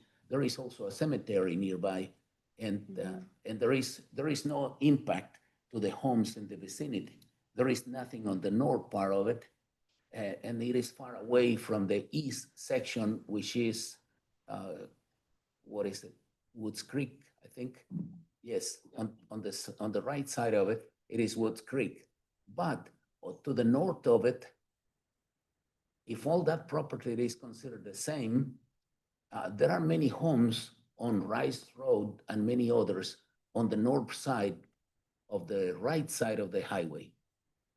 Right? So could the buildings be installed far away from the homes? Not just 50 feet or 100 feet, but I'm talking more like 500 feet or something very, very far away from the homes. Remember, T6 has to come through this as an enhanced review. You can always accept or deny. If it's in the blue, it's standard. Is it standard? Yeah. So, and that's what I'm saying. It is. I will just say that we've looked at the land use for a long time. The idea that our most high value, high tax area that will support this city to be able to go 10 stories, not just as needed now, but it's certainly needed in the future. And that air is certainly a lot less expensive than the ground.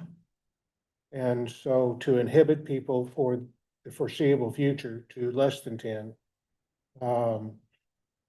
in areas that we believe is going to be a regional hubs or city centers, which is what we're trying to do here through those blues. We're not talking about neighborhood centers. We're not talking about those types. We're talking about major centers. It's going to be the workforce, our tax base in the future. Going another story or two off of what we existing have is not a big leap. And I think it's desperately going to be needed. And we need the tax base to be able to support our infrastructures in the future. I'm not advocating for removing the 10 Okay. floor. No, my concern is. Misunderstood. I'm sorry. No, I'm not going for that. And that's what I said. That is in the code. So as of now, for me, I'm happy with the code. If does, but my concern is on the actual map, which is the next item on the agenda. The actual map, I was telling you on this side of of town, I don't see much of a difference because there is very little development. There is one to the west of the central part of it, where, go up a little bit, point to the, down a little bit. Yes, the second parcel, yes, that, Yes. there is a subdivision with about maybe 60 homes over there. Yeah. Now, I saw the construction yesterday, or the beginning of the construction. There is a road that it is probably 100 feet away from the houses on that particular site, which is fantastic.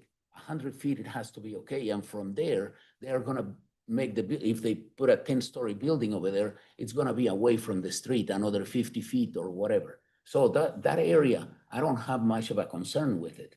But I'm talking about the other places. Where do we have residential next to T6? You won't have, if the buffer will be such an extent, that just like you just said, 100 foot away, it would be fine. That's exactly the buffer. Yeah. And if you adopt this map, any future T6 would have to come to you all for your review and approval, where you What I could was saying. consider that. I would also point to once acreage gets over a certain amount, the code starts requiring a mix of zoning districts, which would mean in a situation, let's say you've got a 40-acre regional center, you've got a single family neighborhood next to it. What you would do is you would lay it out such that the T4, T5 is next to the R1, and then it steps up from there. You're not going to put the T6 next to the R1. Yes. Okay, I just want to clarify, because when we met today, it was my understanding that you said there was only one district in the zone, current zone, that was a commercial district that allowed That's T6.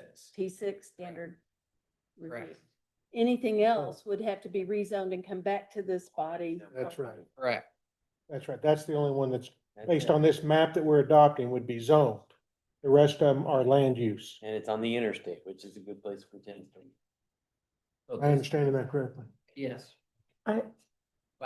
Back again on my trying to understand. I'm sorry, I'm very slow in learning things. But show me the map again and tell me what are the areas? What areas? The only area that if this map is adopted will be zoned T6. If you adopt it as is shown, is this property right here. In the future, if additional people wanted to request zonings to T6, the only areas we would even present it to you are the ones that are in blue under standard review, or purple under dark purple under enhanced review. Magenta. Magenta. Highlighter purple. Yeah. Is not Central what I- Battlefield in that blue that's going T6? Central and Battlefield is shown right here as urban neighborhood. Okay, Which the most you could do in an urban neighborhood, even if you get into enhanced review, is T5 point. And Which that is zone how has many already square been Four. sold. Because- I just know there's been a lot of, Yes, but it was approved prior to the adoption of the code, prior I to. guess that my concern was they were concerned about 7. I didn't want to now all of a sudden give them the ability to go to 10 without, So that's, they but it's could, not. they could They ask did- for they 10. began. No, it's the brown, right? Is it brown? It's brown. Which is So, urban neighborhood. so- If the PUD were to go away, they would have to request zoning in accordance with the future land use map. Most they could ask for would be T5.1. okay. Well, we currently have already done that property and there's a developer's agreement in the works right now for the development, so. I know, I just No. wanted to make sure, if it was blue and they're no, like, no, okay, no. now we're going to 10, that would We don't have 10-story buildings proposed. Those neighbors Which is what might- the emails have been. have a heart attack, so. It's good Well- though. It's brown. We're good. I was just checking. I just feel like how are we not going to be able to pass the other 15 navy blue ones? If they're already zoned for that and we already have one area that we have. Some of them are in the flight path. Yep.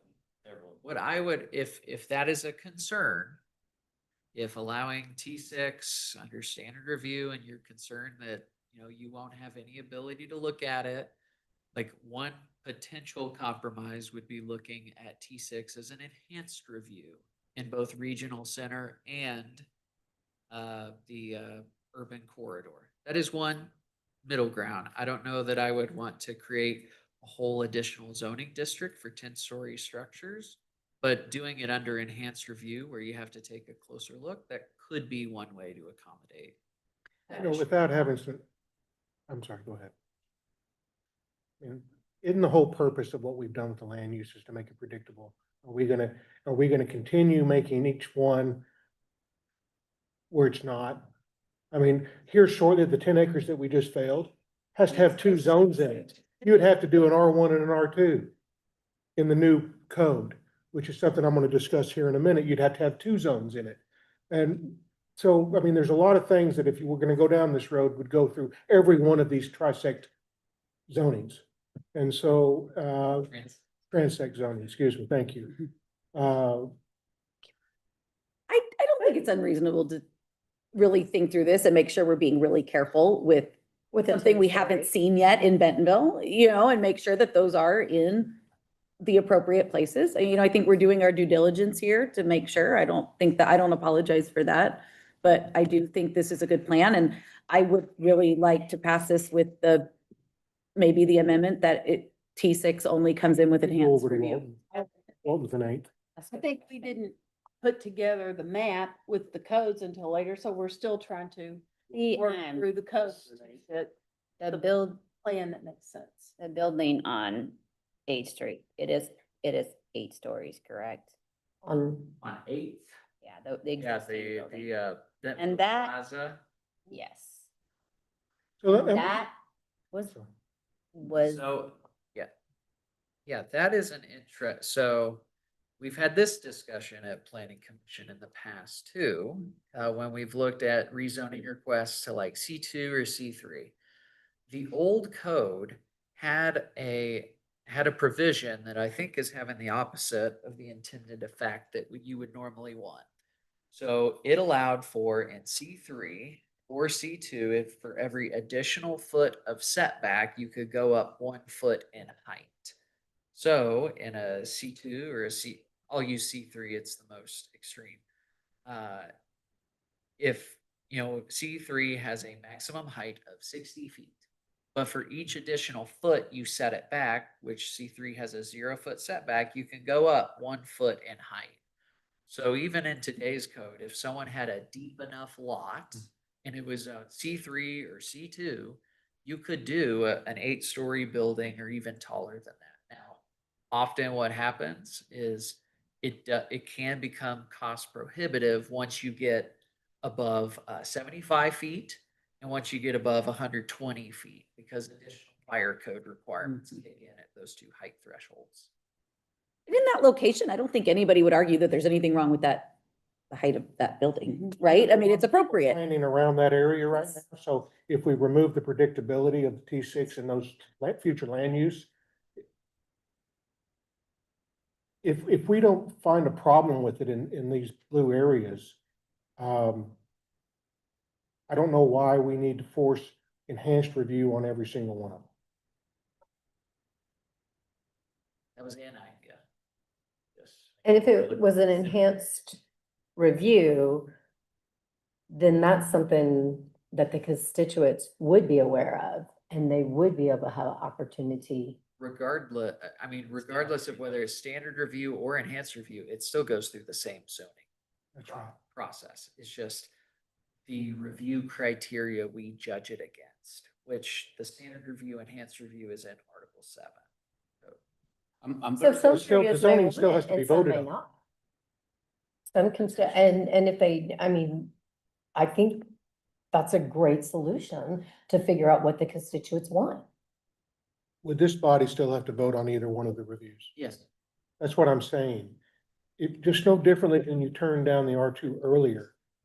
You could still turn down a T6 because this body will vote on it, whether it's standard review or enhanced review. So I'm not sure why we're going to force the applicant to go through an enhanced review process when we still have to vote on it.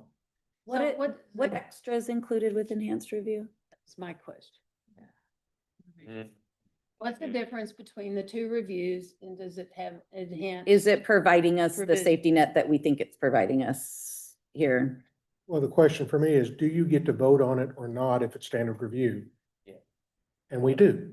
So you can vote it down. That's the safety net you're looking for. You get into enhanced review, we start talking about, does it lie? So here's some of the things we would be evaluating, that then ultimately though, to Bill's point, it still goes to planning commission and city council for review. And ultimately recommendation or adoption. So would it result in exceeding existing or planned utility capacity for the place type? Does it lie on a place type boundary, and is the requested district match a district applied on either side of that boundary? Is it within a quarter mile of transit, a 4-lane road, or a shared use trail, and additional travel demand can be served by existing infrastructure? Is it within a mile of a job center? Is it adjacent to vacant land and the requested district sets a clear pattern for compatible future development? Is it consistent with the surrounding development pattern? Or does it advance the goals of the comprehensive plan? So those are 7 things that we would just talk about in our staff report. That is in addition to, in general, for standard review, we talk about if it's a transect district, having a transition of intensity from the center to edge of the place type. Generally, we want it to be within 1 transect degree of the zoning of adjacent properties. That's where I talked about earlier, where, you know, there could you could have transition buffer zones between these areas. And then ultimately, so that's kind of the baseline, and then we're looking at enhanced review. I'm very much in favor of predictability on the map. And that's why I'm trying to understand and make sure that I have it correctly, because as soon as we say yes, that's what it is. And if we give a higher level of buildability to some property, then we cannot take it back because it is already given. That's what I'm saying. It's not zoned though. Only piece that's being zoned denied is if we approve the zoning map. The rest of it's land use. So it still has to be rezoned and approved by this body. Yes, but it is perfectly likely that it'll be just go through the standard review process and it'll come to us. And that is not predictability still, because if there is already some potential conflicts, like for me in the future will be, if it is a 10-story building right next to a subdivision with single family homes, I will not be happy with it, even with 100 feet of display. But I'm happy with 100 feet of separation, if it is between one building and the other, or one building and a factory, or one building and the highway, or whatever. But it is, if I see it, as I said, the dark. We're on a different map. Go back to the future land use. That's I what. call that more of an I'm sorry. end. This that's this one. That's what's actually going to be changed. The zoning will change at the adoption of this for that, but the future land use, which we're looking at the dark blue areas, isn't this map. That's what'll be changed What tonight. is dark blue? I don't understand that. It's the other map. I don't see it. I'm So sorry. can you go to the future list? Fine, but I'm not able to understand. Here it is. Blue. Okay. So So the right is the zoning map that we're going to approve tonight, which only has one area of T6. I don't have any problem with that. And the left is, well, excuse me, it'd be your right, no, your left, is the future land use with all the possible T6 locations. Possible T6 locations. Now tell me, there is one on Central, I think, and not far from the highway, probably on Moberly. That's a T6 right next to some apartments, the Moberly apartments. Yes. Here, that's the Walmart home office campus. Okay, where is that? That's all, yeah. There isn't one Well, on that that's also corner that PUD people have been right saying. now. There's not a 10-story building on the corner there, Where is Central and Moberly? Central and Moberly is right there. Okay. So what that is, Central, I'm sorry, that's Moberly and 8.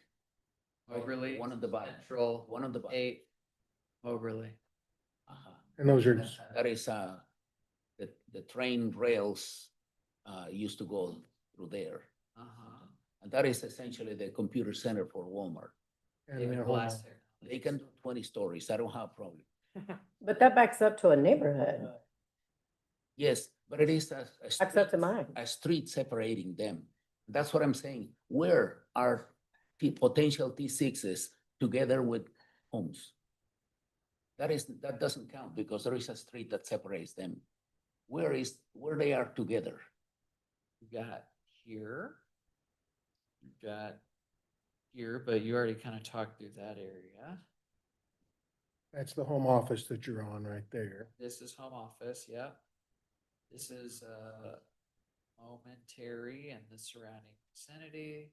That's a gas station. You've got old home office. That's where the whole home office Here's and all. Gateway Park, and so here's Melissa. The dogs and the whole thing. And then you have where the hotels go or whatever's going on the corner of 102 and I Street there. You got Osage Park. Thank you. Thank you for the explanation. That is clearing most of my concerns. Where is, keep on. Keep on. Here is 41st and I. So you got this.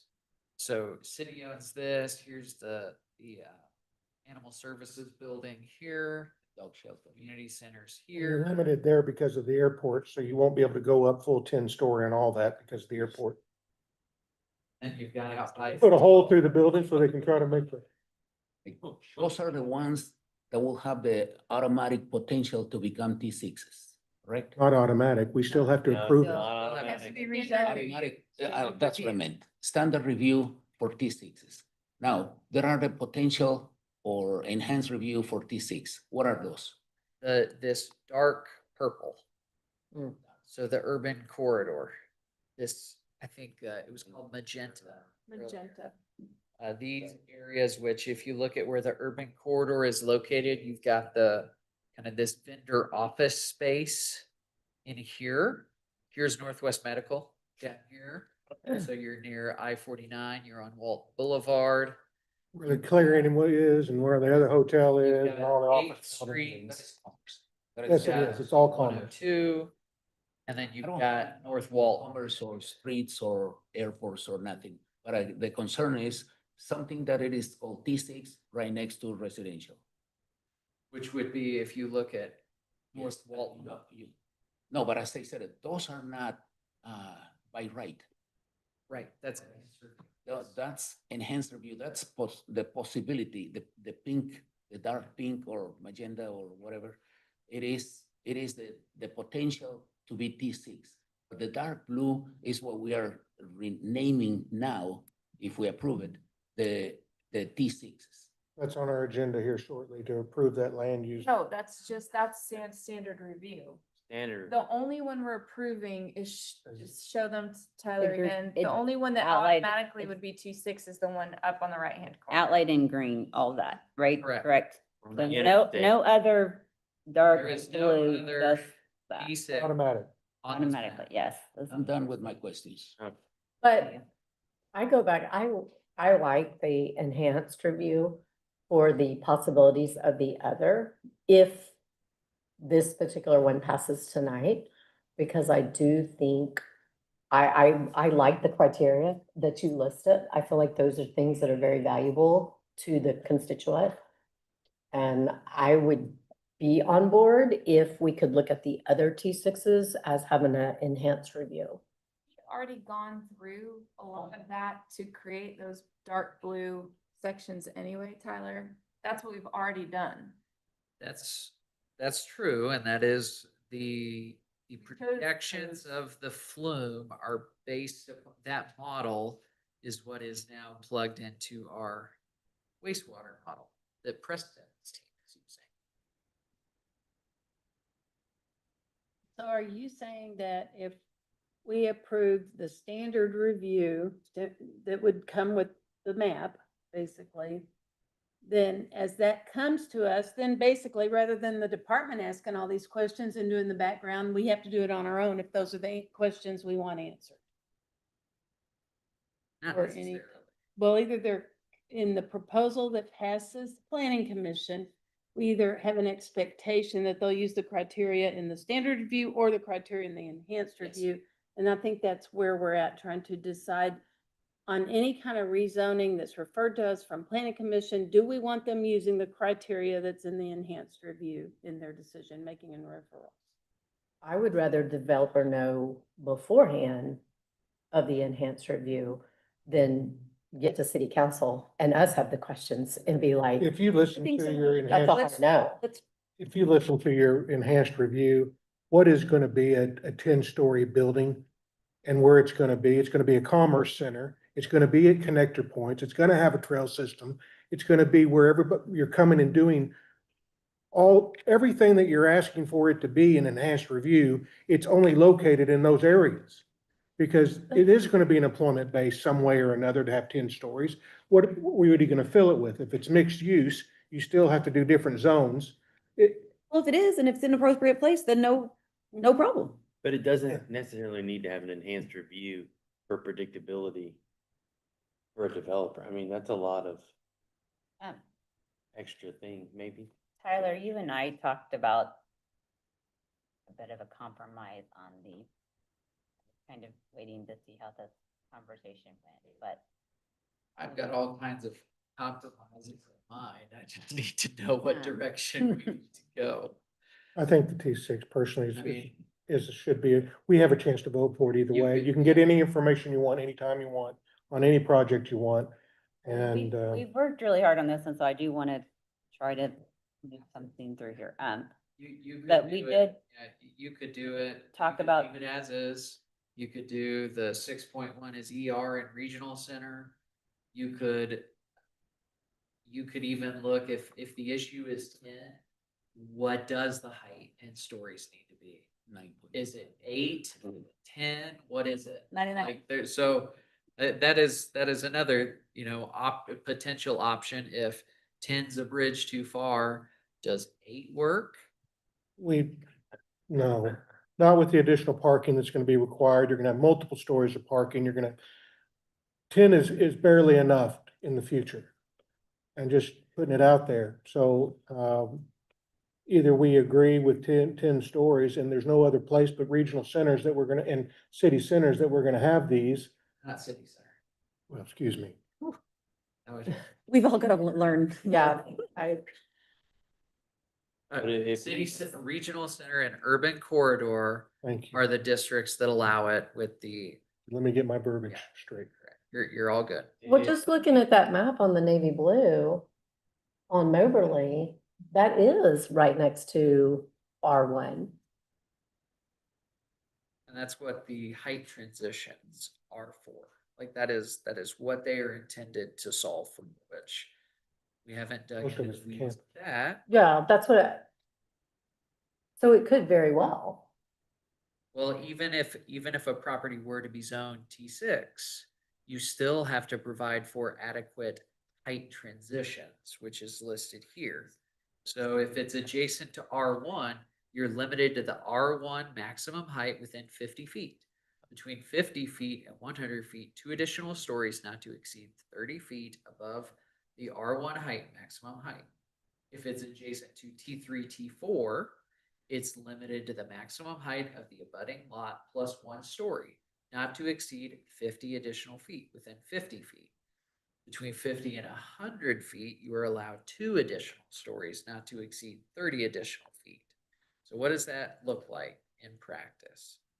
That's what this image is for. If I've got T3.2, which has a height maximum 3 stories, within 50 feet, you can go up 4 stories. Within 100 feet, you can go up to 6 stories. And then beyond 100 feet, you could get the full 10 stories. If there's nothing on the other side restricting your height coming the other direction. That's a good point, yes. Well,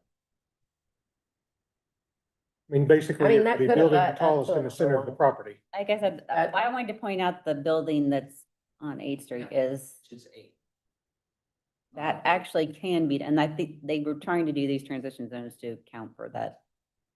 So that's, I think they did a good. they have worked really hard trying to listen to everybody and you do still have to, you still are going to vote on it in those sections. So again, the only one going through zoning is what's in green showing you tonight, but, like, Ireland, we've struggled a little bit with this.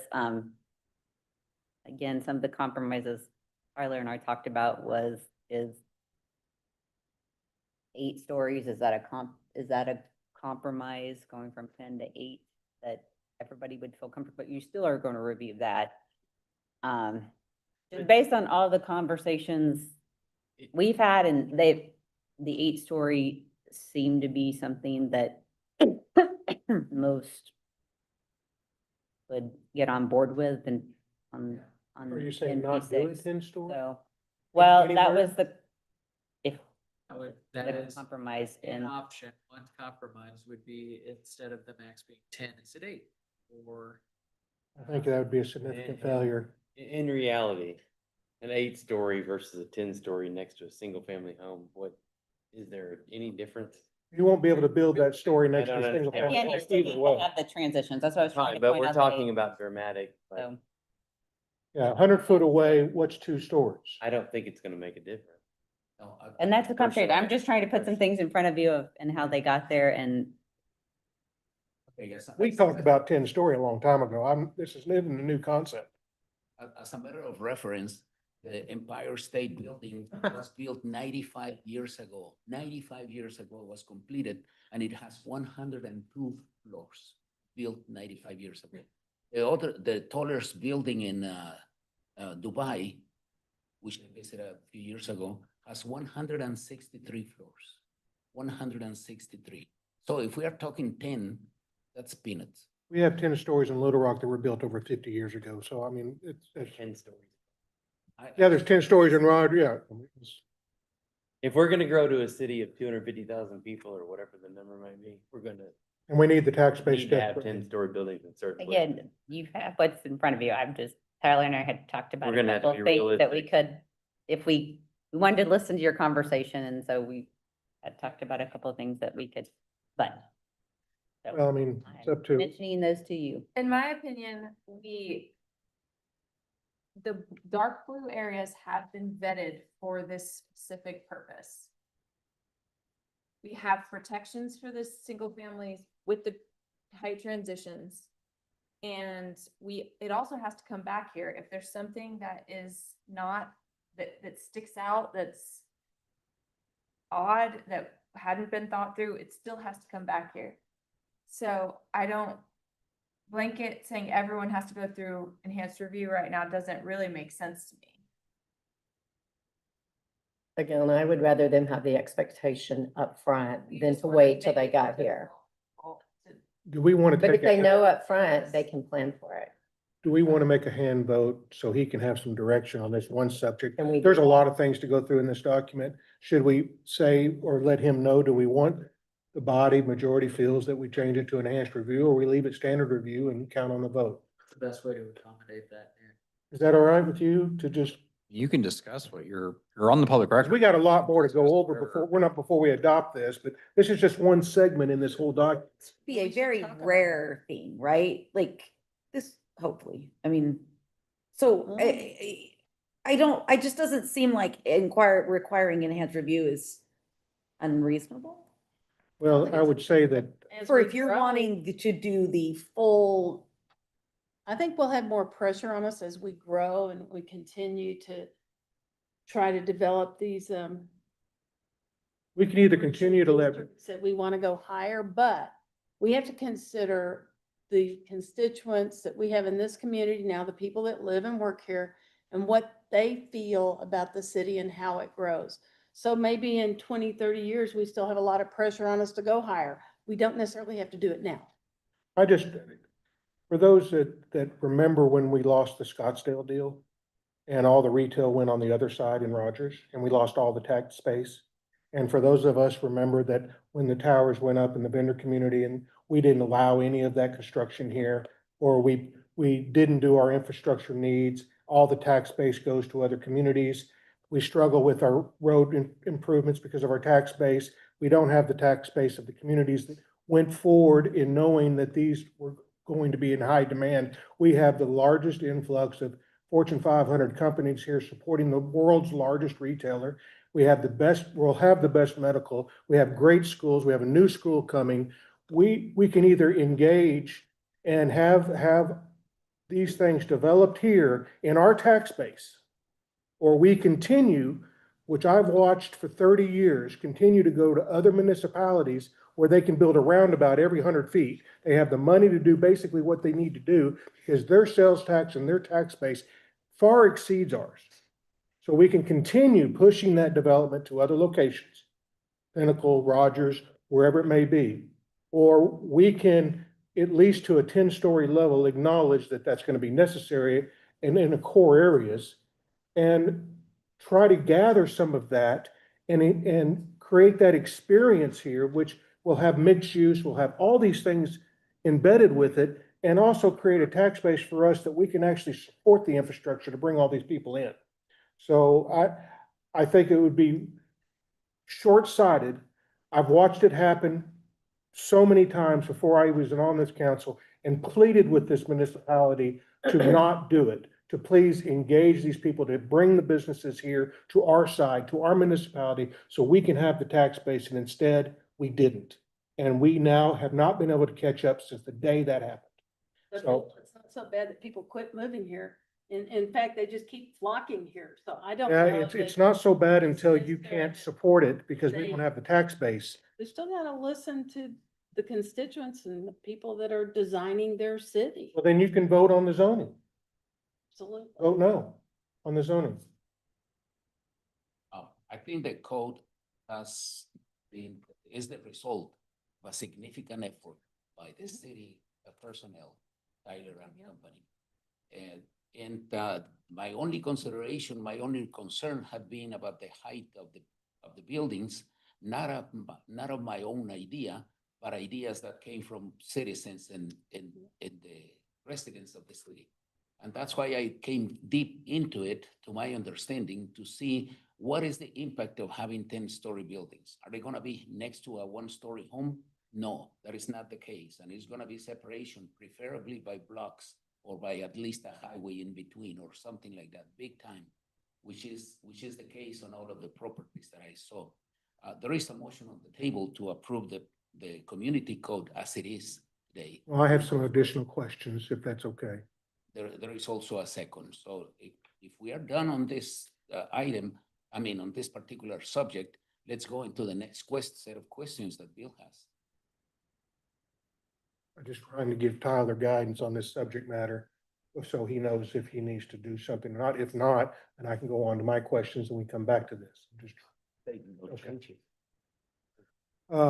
First of all, Shelley, thank you for well over a year's worth of work and all of the staff here. This has been going on and all the public input. This has been going on a very long time. I know we were trying to pass this back in June, July last year.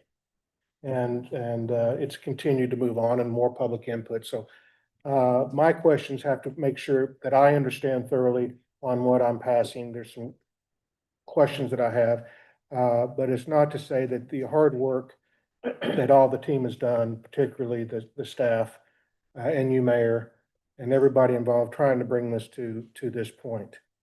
As my question has always been, and I'm leading more for answers from y'all, on do you understand it the same way, or maybe Tyler can explain it to me?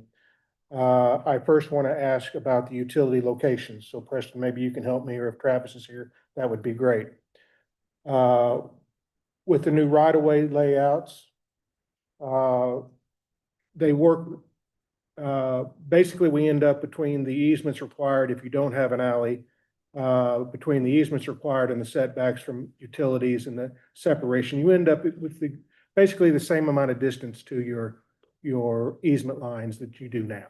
So it really doesn't change things other than you do have more cost in the street right of way because of the additional parkways, wider sidewalks, things like that.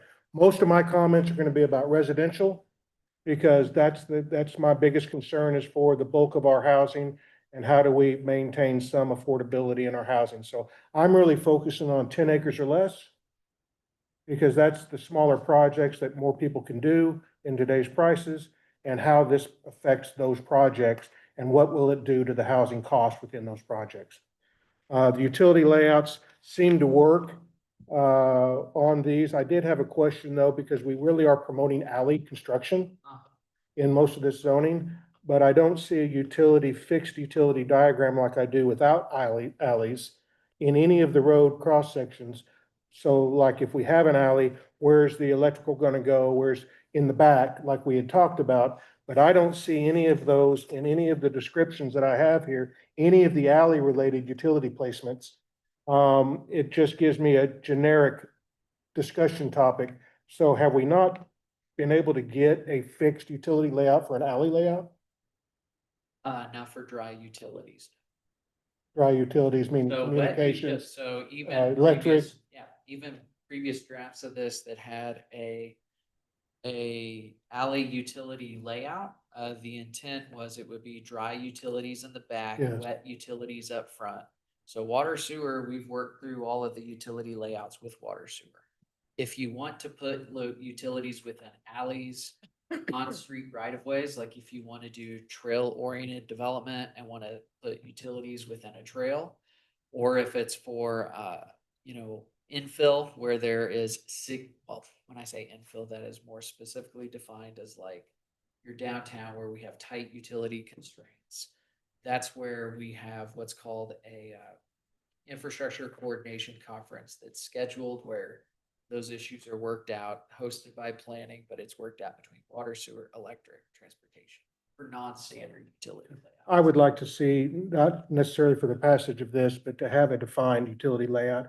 We did one in Glen Arbor. It worked beautifully along the alley. I thought we were leading toward that direction for the dry utilities in the back.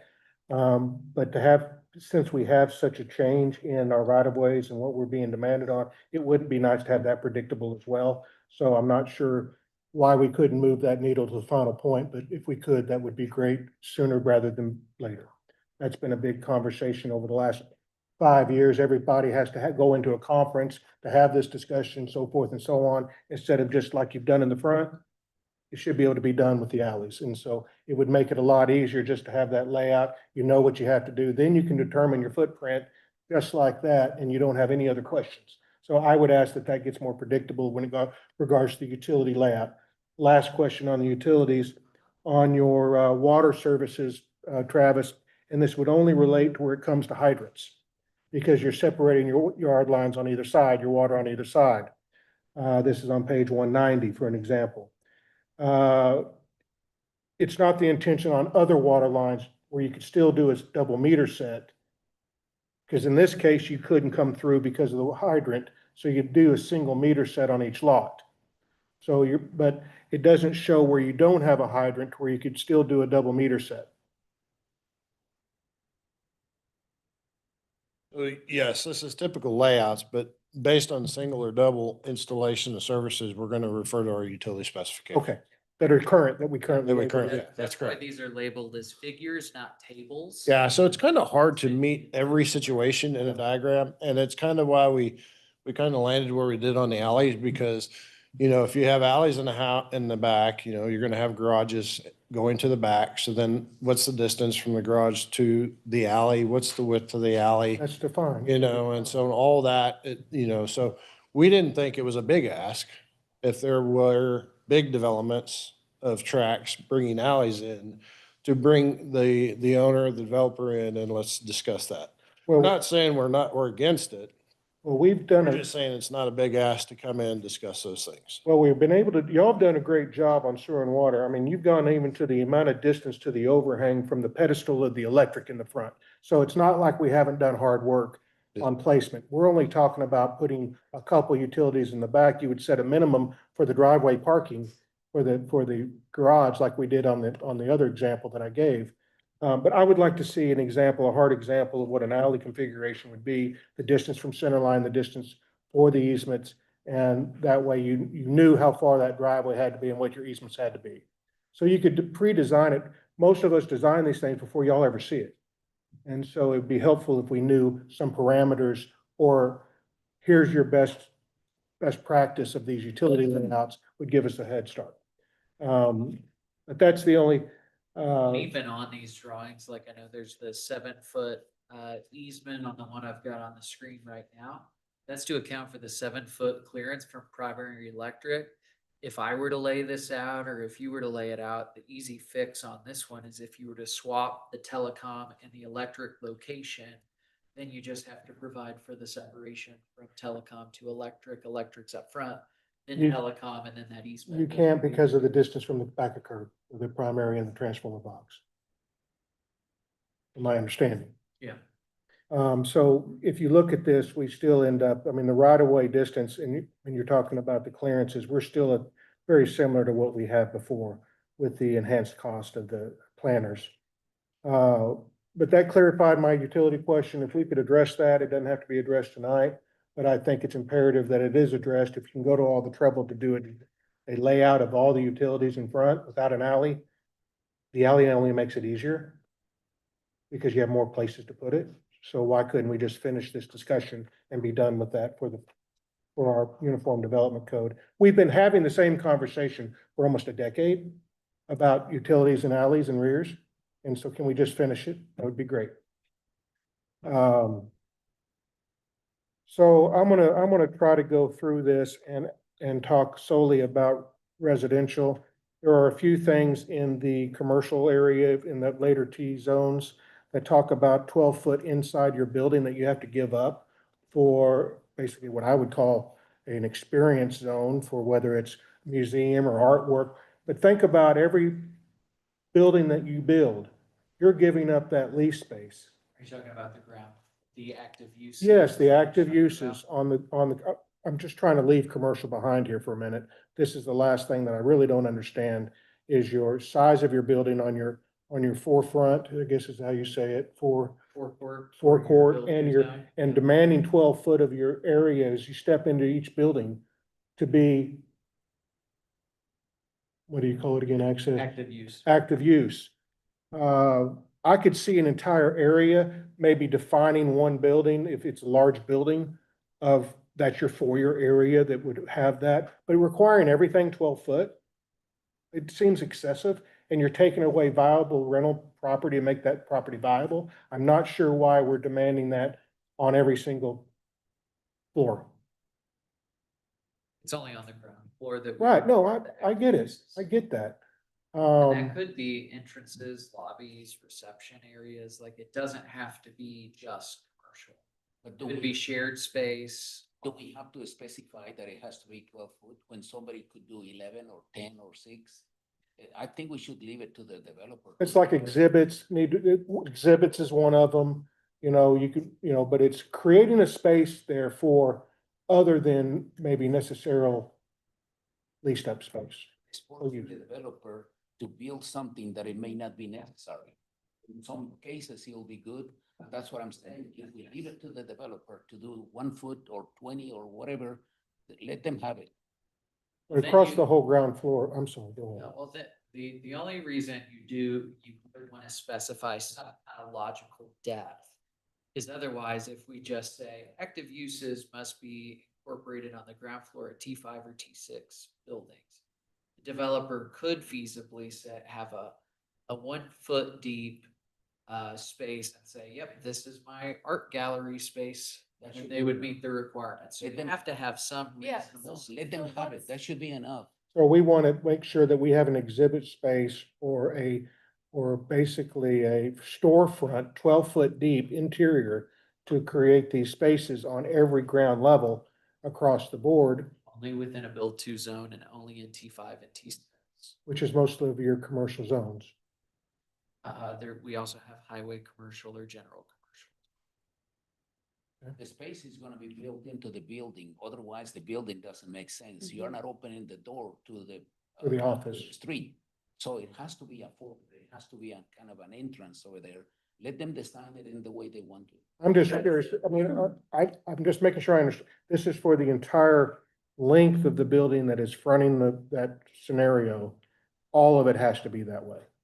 Is that a correct statement? I'm just making sure that I understand. It's only within the build to area. So the build to area would be along your frontage. So it would be within, It'd be the so if whole I've length of got thing. a 0 to 12 foot front setback, any portion of the building that's within that build to zone has to have some kind of active use on it. Okay, and it would be across all of the area that is within that 0 to 12 foot.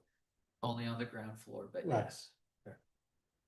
Just throwing it out there. I thought that's what it was. Because and- otherwise, you know, when you get into especially T 5.1, and again, looking for consensus on this, when you get into T 5.1, T 5.2, I've also heard concerns from other people, in the community about, like, if it's in a T5, allowing in a build to zone, allowing like the look from the sidewalk, which in a T5, it could be up to 10 feet away, like looking to your right and seeing someone's living.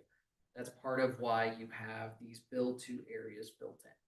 Or you could bring a cafe out to the very edge and have a nice foyer with your Correct. exhibits in the middle. And you could have that as extra dining room overlooking the walkway. Yeah, and those would be other spaces intended for regular use, frequent occupancy, just. It, the only areas that I find in this whole thing is that we're getting so far into the details, even to what materials on residential, that if we could have stopped short just a little bit, it would have been helpful for me in some of the high details. That's the only other question I had on commercial, because I just think that demanding 12-foot of only these spaces is challenging. And with the limited space you have on these depth-wise, plus the parking requirements, you need all the space you can possibly get. And you also have the cost of all the glazing, which is gonna add 20 to 25% of that entire floor cost additionally to what it is now. So you already have additional cost in the glazing, you already have additional cost in improving these road sections to this extent. You already have, if it's a larger project, civic spaces. So do you have to also give up 12-foot across the entire length? Just a question, y'all can decide. And it's a challenge to me to knowing what these costs are. Or you could block off a certain area that if you're doing a building that's, 50-foot wide, a certain percentage of it had to be this active use space. I don't know. Maybe you could adjust that to compromise. So to your question, for me, if you could put a percentage of the building frontage as active use space that you think would accommodate a breakup, I would prefer that over the entire length of space. That could work. That's reasonable. That could work. And even if it's 30% or whatever, I mean, and people might want to do more. Yeah. It just depends, but I think the intent is really trying to avoid like the view from the pedestrian scale along like a T5 corridor where it has a build to zone being like a clock or like a dining room. could there's an example potentially be across the street with the considered, shadow box. right. That's what you're trying to avoid, Well, no, that would be an exhibit space because there's stuff that's but actually. it's only 2 foot activated. deep. Right, well, that's a good point, yeah. So, I mean, I would, if I would consider, certainly, it's not just up to me, and I would just say, if there was a percentage to where you could take advantage of the full width, but then also it would have that entry fill or access fill, to where it wasn't just one straight line, and you had view in, I think would break it up a little bit. You could even call it 50%. Okay, So if y'all, whatever y'all think, I mean, if that y'all, would line up with the glazing requirement on the ground floor too, which is 50%. if you could align it with that, I think it'd be helpful. People will do more if they want to have that full look inside an exhibit space. But as a minimum, that would be at least aligned with your glazing. Because they're not looking at anything if it's not glazed.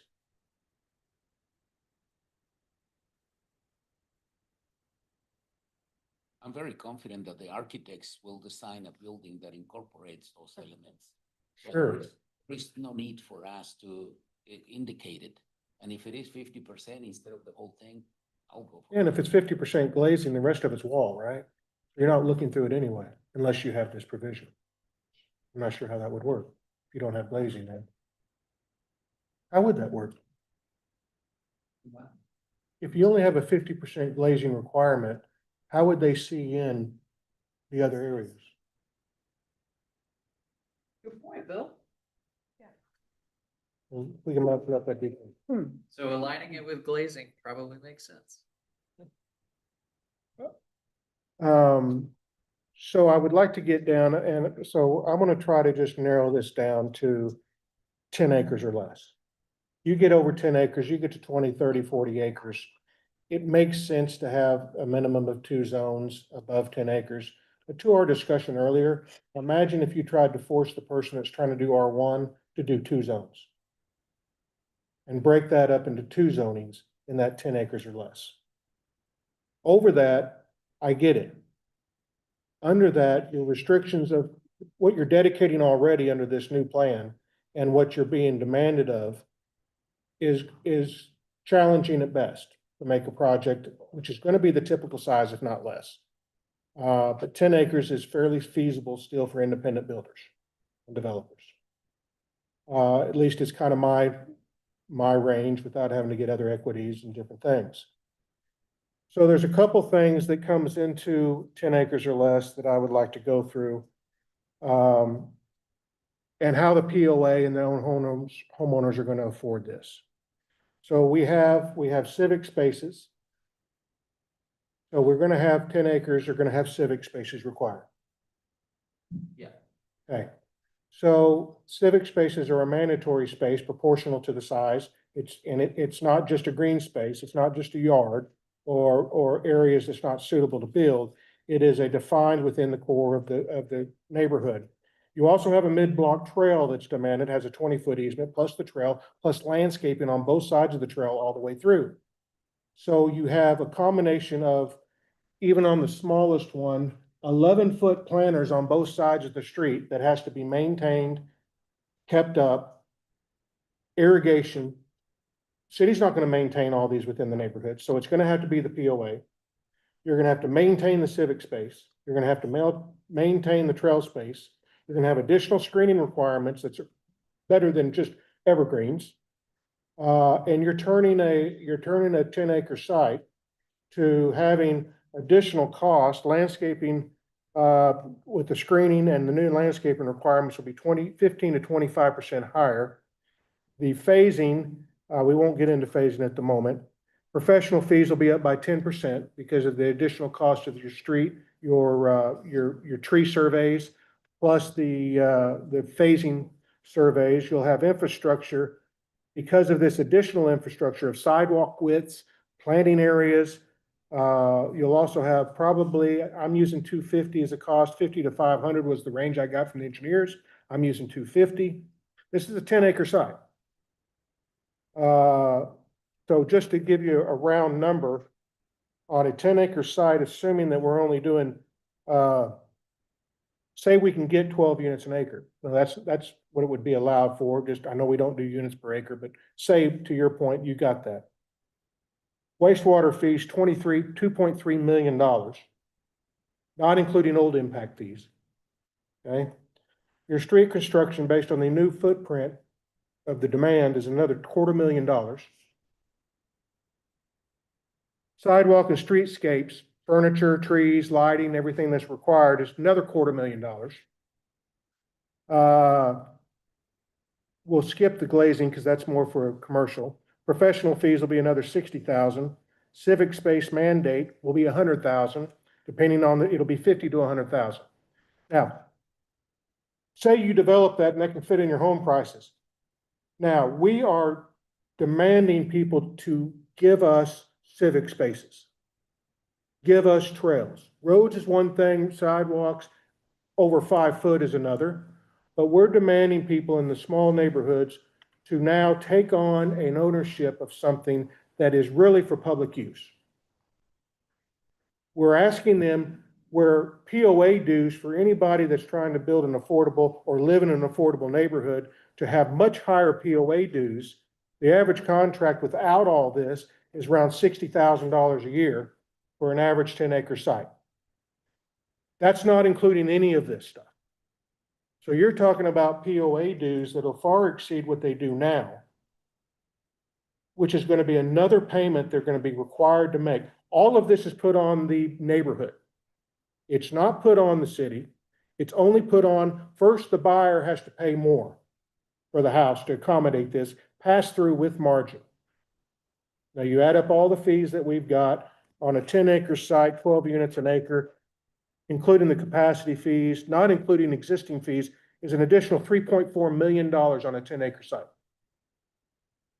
Now, I'm just trying to give you reality of what we're passing through to our homeowners. And how is the POA going to maintain all of that extra cost? Now, typically, people choose if they want to have all those amenities in a neighborhood, and they choose to pay the POA dues. We're not given an option anymore. So Can we take those things one at a time? Let's start, because I hear you on trails, I hear you on civic space. Maybe let's start with the civic space. So development, we say, it is true, we do say when you get over 6 acres, we do require a portion of the site to be set aside as what's called civic space. But those are really meant to be open spaces primarily. We also say if a site is less than 10 acres within half a mile of a public park, they may have their civic space requirements removed. So if you're within a half mile of a public park, which is the typical metric that David uses when we're planning our future parks facilities, making sure everyone is within walking distance of a park, if you're within a half mile, we wouldn't require civic space requirements. Now we do, and then we get into some of the specific standards. can we extend that to a mile as the road, as you drive, not as the bird flies? A mile as you drive, not as the bird So flies. that you could walk to the park within a mile is what you're saying, right? No, but here's the thing, if I choose to put parks in my neighborhoods at 10 acres or less, but it's a choice my homeowners are making to pay those additional POA dues. We're not giving any choices. In a POA, don't want to pay, maybe they're okay with $100 a year for the. Yeah, if I'm trying to build a 70% of area median, or excuse me, if 50% of the area median income, and I'm trying to build it at, just below that, say 60 to 80% of area median income, I'm trying to build a place that every dollar matters. And you get the POA dues to $200, $300 a month, which is where it's going to be. It's challenging for them because that's a mandatory monthly payment. Is that civic space, that open space, that include detention ponds? No, But it said excluding not allowable is what I read in the civic space. yeah, so breakdown. stormwater storage and treatment is limited within civic space by the ranges specified in table 5.7 civic space types and as follows. So there are specific standards where we would allow for stormwater detention facilities to count. So if you're setting aside, say, an open space area, we would count up to 100% of this area would count towards your civic space requirements. If it's what we would call In what size? that is a 1/2 acre minimum. Okay, so if I set aside, now the location of the civic space has to be in a particular location. Now we're jumping back up Oh, here. I'm sorry, it's just all civic space to me, sorry. So if I get back down to here. I guess simply so- for me, I don't think you should force trails in civic spaces when you already have this additional right-of-way cost in planners and this additional widths of sidewalks in that small of a neighborhood. I could simplify my questions in that. Continue, Tyler? So if you're building out a plaza, we'll allow for up to 100% your civic space. You could do subgrade storage, or you could do 20% on the surface. Subgrade storage is too expensive for a neighborhood setup. So I'm just talking about neighborhoods. I'm talking about residential neighborhoods. I'm not plazas, I'm just talking about a residential neighborhood trying to produce what we're looking at doing, whether it's in whatever transect zone. But what if you're trying to do an R1? 10 acres or less, with only set 2.7 units per acre when you ultimately get there, and you're having. I'm just worried about that's a lot of cost to carry when you're increasing your road cost already, and your planners and your sidewalks. You already have this infrastructure cost increase already without taking more land. And then they have to maintain it, and it's considered a civic space. Can you keep others from going to that civic space? Public? Well, we took out the note in here where it said it must be open to the public, so. So this is only for the owners. right? It does not require it to be open to the public. So this is only for the owners if they choose, basically, we're saying you have to have a civic space in your neighborhood, whether you want it or not. Well, we previously said it was open to the public, and then in a previous session, Correct. you said that would be a takings. That's It why would we be a took that takings into because account. you're demanding a space to be reserved for the public while not reimbursing them and requiring them to maintain it. And so, yes, it would be a takings. You're demanding something of somebody else and not reimbursing them for it. And also requiring them to maintain it. That is something I will fight forever on a takings claim. So, now the question is now, with that adjustment, should it be required for really anything under 10 acres? I don't know. It's up to y'all. That's my biggest point. I mean, I can go through all the cost increases for the new landscaping plans, for the new planters of the different right of ways, whether it's 9 or 11 feet. And the rubber mulch that's gonna have to go in there and the irrigation that's gonna have to go in there to keep these trees alive. Who's gonna maintain all that? Well, the POA will be, you know how much that's gonna be. You know how much irrigation is now. So it's an expensive endeavor for a neighborhood, small neighborhood. We have said repeatedly that we would like to have less expensive homes in the city in order for people with less income to be able to have them. But with all those requirements, even for a six acre parcel, it will, I think, significantly increase not only the cost of building it, but also the cost to operate it with the expenses paid by the POA, which will increase the expenses that the homeowners will have to pay for it, or the renters, if it is owned and rented by somebody else. So that is contrary to what we have said repeatedly, that we want to reduce the cost of housing in the city. This particular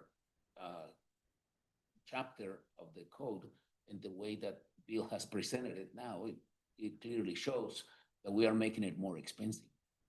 Well, I think that you have the additional, I agree with the connections. We have to have the additional connections. They're laying out the blocks in a block type, demanding connection points. So there's going to be additional connections anyway. So there's additional road cost.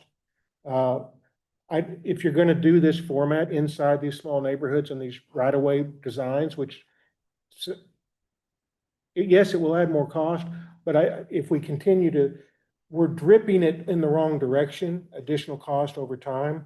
Once you get above a certain level, having civic spaces, because you have to have multiple zones, different zonings within that, I get. Now, the multiple zonings, and I may have misspoke, that only kicks in when you get above 20 acres or more. I just looked at that a second. But once you get to 20, you have to provide for 2 zoning districts.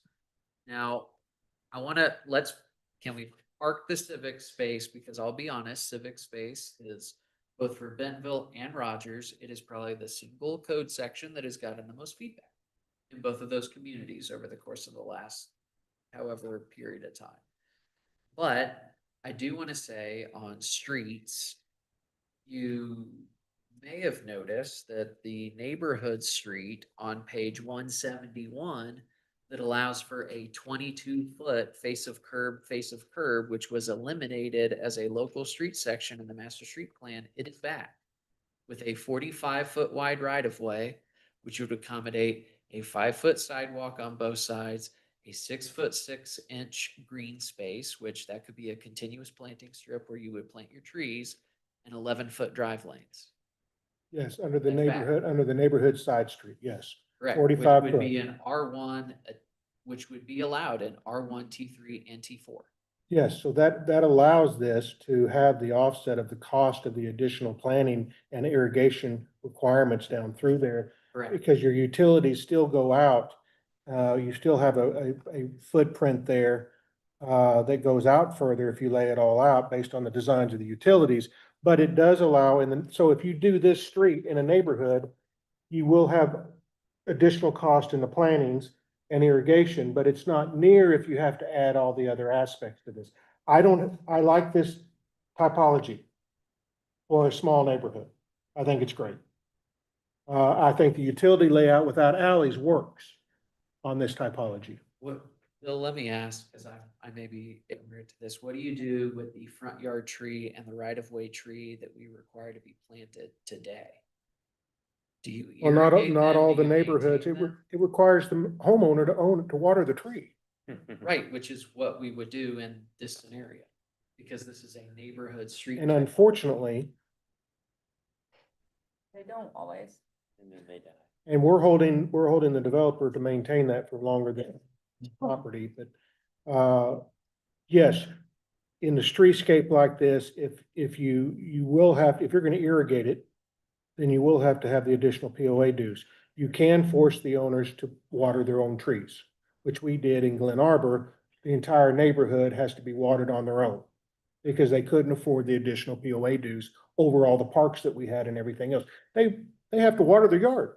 Now, we mow it. It's part of the fee, but they have to water their yard, so that's just part of their life. But they're choosing that. They get to choose, they don't want to spend the money on the irrigation and take the responsibility for it. So I'm trying to find a way that we can do these smaller neighborhoods without using up too much land. Just an easement around a trail, mid-block trail is 20 feet with 5-foot landscaping on both sides. Yeah, a very simple concept is the more we demand from the developer, the more expensive it is. The more difficult it is for people to attain those homes. It all gets added to the home price with a margin. And then it's financed with interest carry. And I just know where our housing is heading, where it is now. And if we can get, if the small site should be up to 10 acres where you can remove some of these things and just deal with the typology of the street and deal with the new block design, deal with the new setbacks, and maybe not have we've got to deal with the trees. We have to have a tree survey. We'll have mitigations with those. That's some cost there. I'll forego all my discussions on any of this, on those items, which I have many, because it's additional cost. But taking up valuable real estate after you're already eating up easements, you're already dedicating your road typology, then you've got extension of utilities based on these, plus the extension to the overhang, which we're now going to the overhang. It says foundation, but in the utilities, it says to overhang because they have to have the 10-foot separation. So we've got a great design for utilities. I think will work. We can still get our houses about the same where they are now. We got some reduced setbacks in the rear and the sides that will accommodate a little better density, but it doesn't accommodate additional space being taken. For the people that are going to live there, it's their choice whether they want civic space inside their property or not. Do they want a pickleball and pay for it, or do they not? That is a decision for somebody to purchase that from that neighborhood, whether it's provided their experience or not to be demanded. Otherwise, everybody has to pay no matter what. So we already, as it stands, we already have developers that are choosing to do those type of developments. And then we have developers that are choosing not to do those That's type of correct. developments, so that we have an option for. Basically, every neighborhood has to put land in, kind of like a PUD had to do to get that additional approval. But a lot of neighborhoods don't put anything in. That's where you're getting some of the affordable housing over at Centerton and others, because they're just doing straight flat. Here's the house, there's no amenities, there's no civic space, no nothing. That's their choice. But their house price is also $100,000 less than most. But we need the housing. But if we demand every subdivision, they would no longer be able to even offer those because they'd have the additional cost. And the POA dues in those, they would have to form a POA to maintain those, which currently they do not. I suggest you shouldn't have to have a POA if you build a neighborhood that you don't want to have one and the homeowners can't afford it. What will be your proposal to change in this particular code that we are presented? For me, and it can be discussed, 10 acres or less shouldn't be mandatory civic space or trail space. Unless it's on the master street plan to connect a trail or already, or a road, or, but to add any mid-block trails or add any civic spaces into those properties reduces the number count, which raises the prices to such an extent on a small parcel. Can we jump to the trails? I hear you on the civic space. Can we, on the trails? You let me know. Maybe I missed it. And maybe I'm misunderstanding. Where are we requiring trails other than, I know we require a mid-block trail, but that's only when the block length gets over a certain amount. And the purpose for that is so that you don't have a long swath before someone can make it to the opposite side of the block. I may have lost my map piece. Can you pull up that mid-block trail map that you have in the code? I had it here. I thought I brought it. Maybe I didn't. I apologize for that.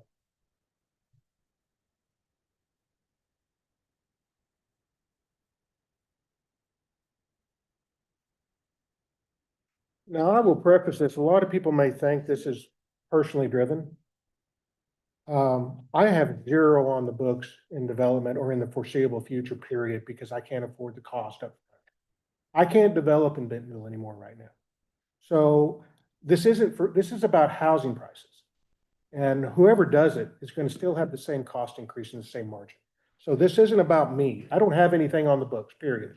You won't see anything from me for years because I can't do it anymore. We look under 3D, if a non-exempt block, which we have exemptions for block length standards for things like, let's say if it's adjacent to a floodplain, floodway, doesn't make a whole lot of sense to require a block perimeter standard. So if a non-exempt block is longer than 500 feet, a mid-block trail must be added through the block, following subsection 4. There, we talk about what is a mid-block trail. Well, in general commercial, it could be satisfied with pedestrian walkways through parking areas, which we already require. Or under C, mid-block trails are not required in T2, R1, T3.1, LI, and LFI. Where we do require them, they have to meet the standards of trails and bikeways. But that minimum width of easement, tract, or right-of-way may be reduced if it's in order to demonstrate adherence to other design standards. So can you scroll down to the mid-block residential? Which one? This one? That's fine. Yeah.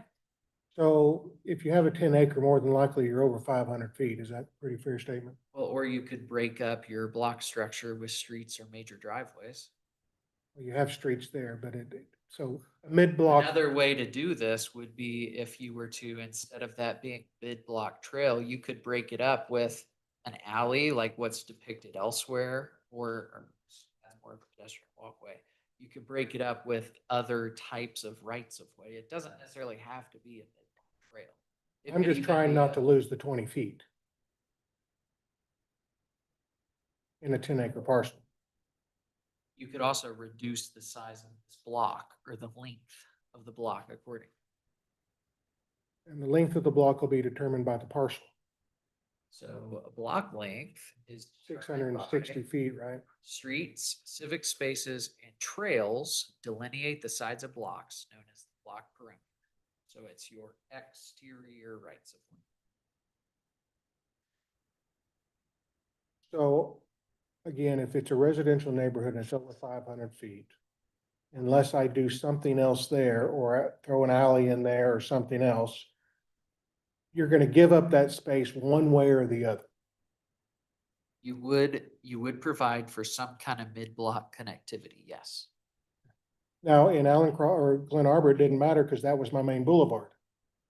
And I basically had several zoning types within it, so that I had that break in that. Well, in Glen Arbor, didn't you had a street down the middle and then you had civic space down the middle of that area, didn't you? I created pods of civic space on both sides of the main boulevard behind the townhomes, which created a green space on basically internal of both those blocks that you see there with the boulevard down the middle. But I didn't give up another space But you met that requirement because you had a civic space delineating the sides of the block. Well, that means I have to create a civic space.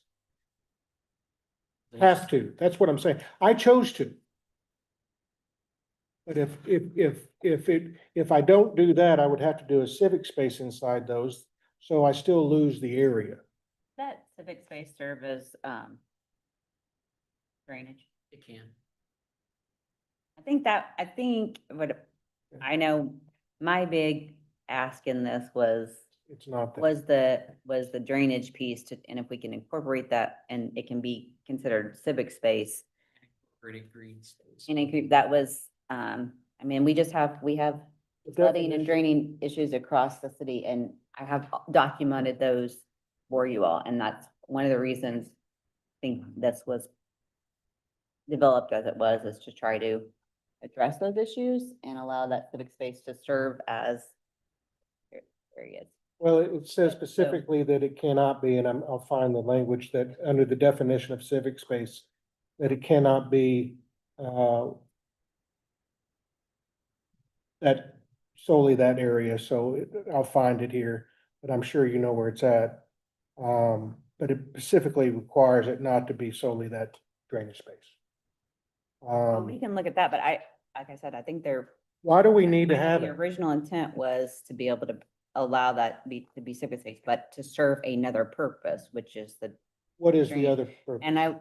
Which was the drainage, right? We And have to have drainage either way, right?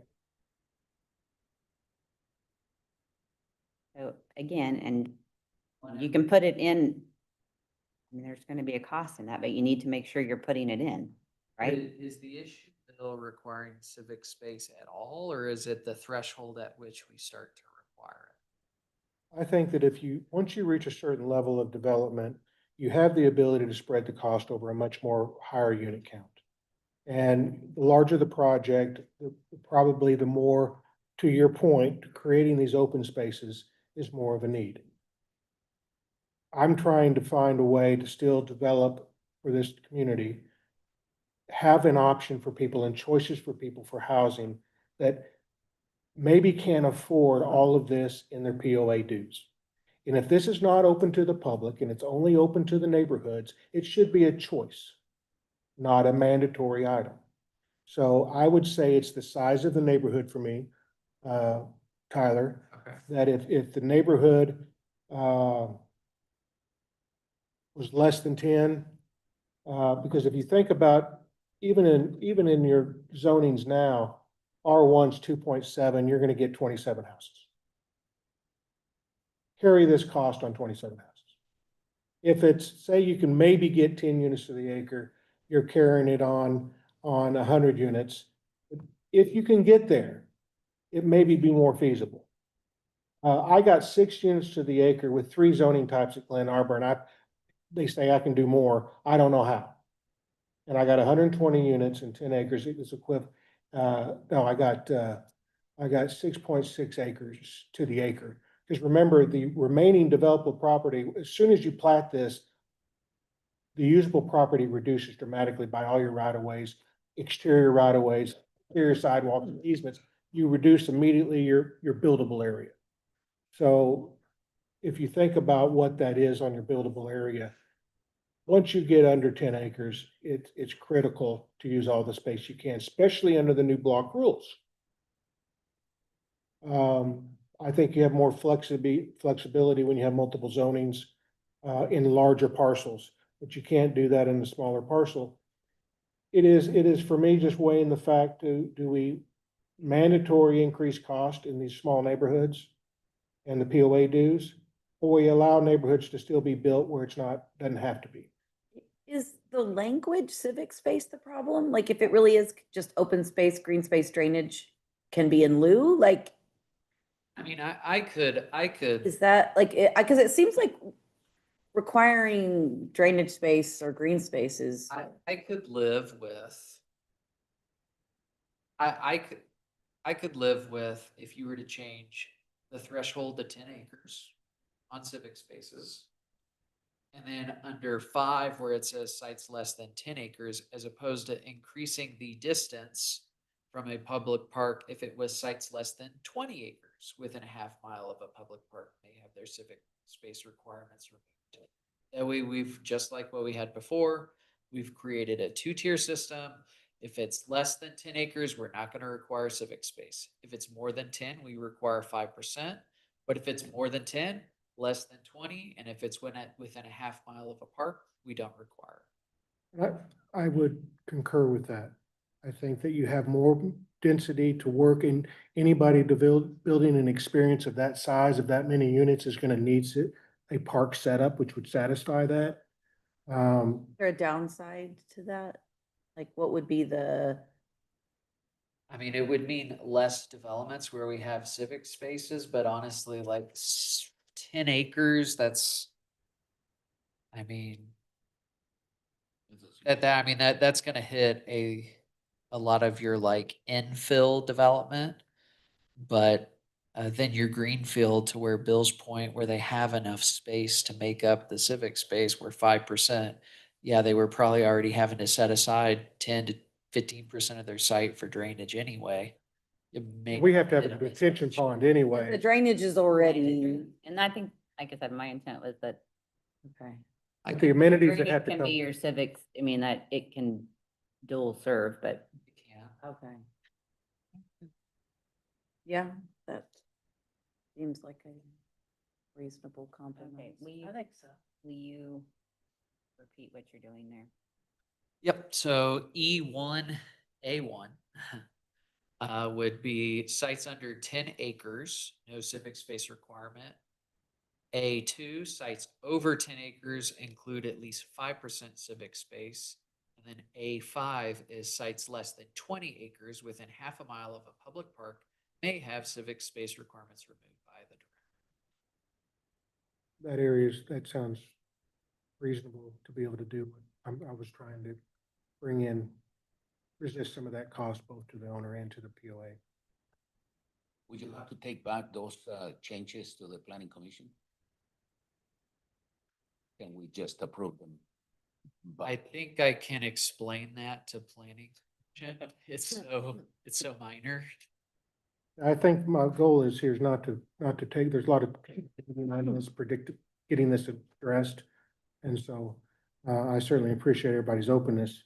The last thing I had, and thank you, Tyler. Yeah. The last thing I had is there is language now in our code that has taken from basically Tischler language and impact fee language for rational nexus.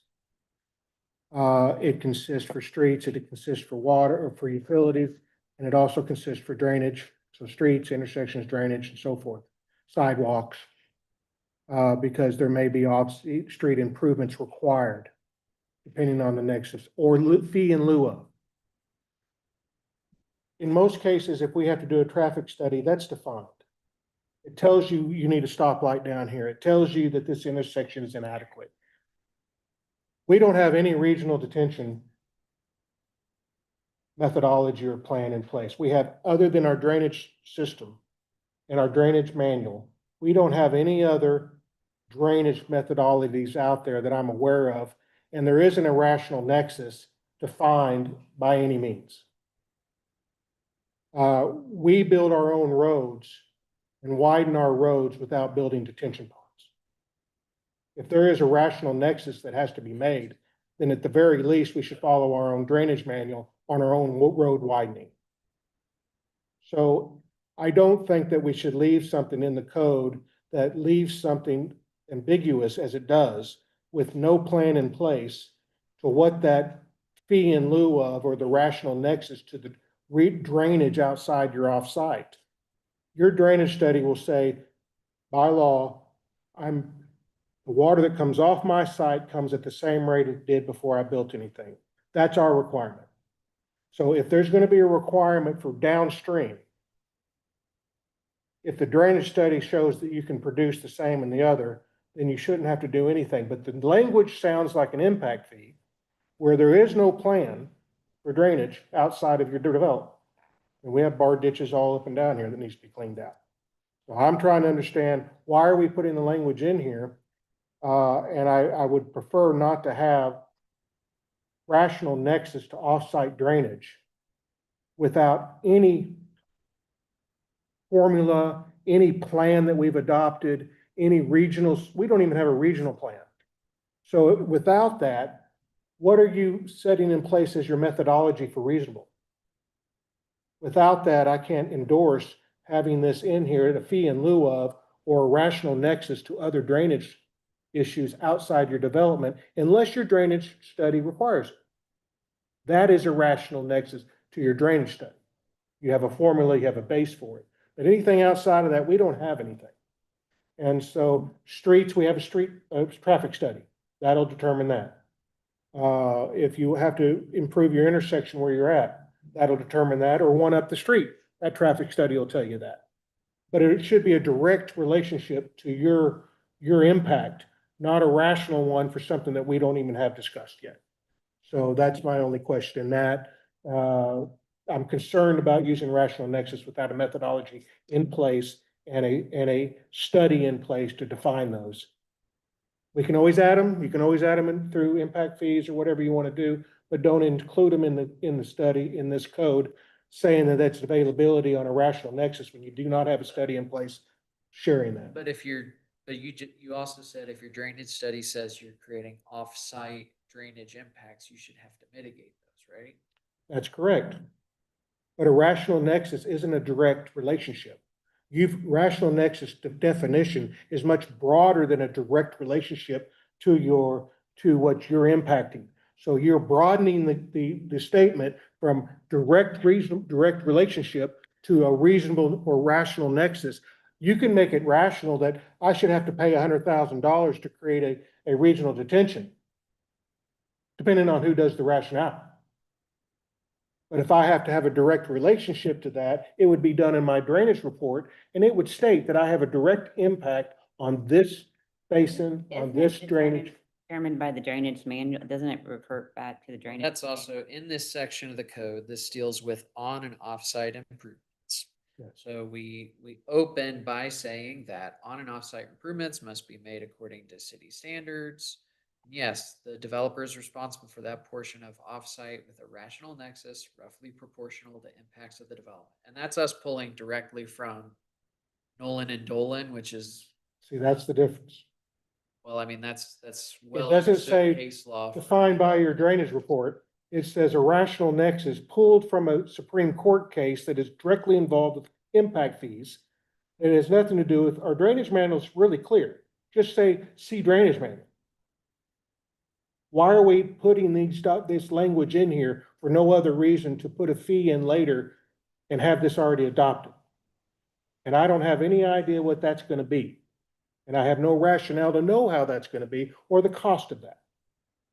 So Is the issue in this section primarily drainage? Because I think the other things like utility extensions, street extensions, widenings, intersection improvements. those are all defined pretty. Those are all well understood. The issue is drainage, but then do you think the drainage manual covers us adequately already because we require a drainage study and we know any kind of offsite drainage impacts?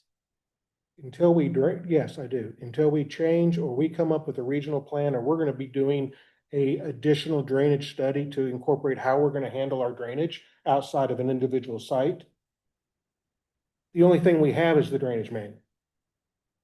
And it's referred to several times, but this particular quote, along with some others, is inserting this language based on impact fee language. Okay, I think that's fine. I think future conversations, we already have plans to talk about stormwater and drainage, and that's across the state and the region. So that may be why the language those is being things put in there. Are gonna be coming. That's exactly right. So, I mean. I wouldn't suggest the language before we talk. To address that, if there's have a problem, because I am we already got okay plans with to bring this. removing your E2.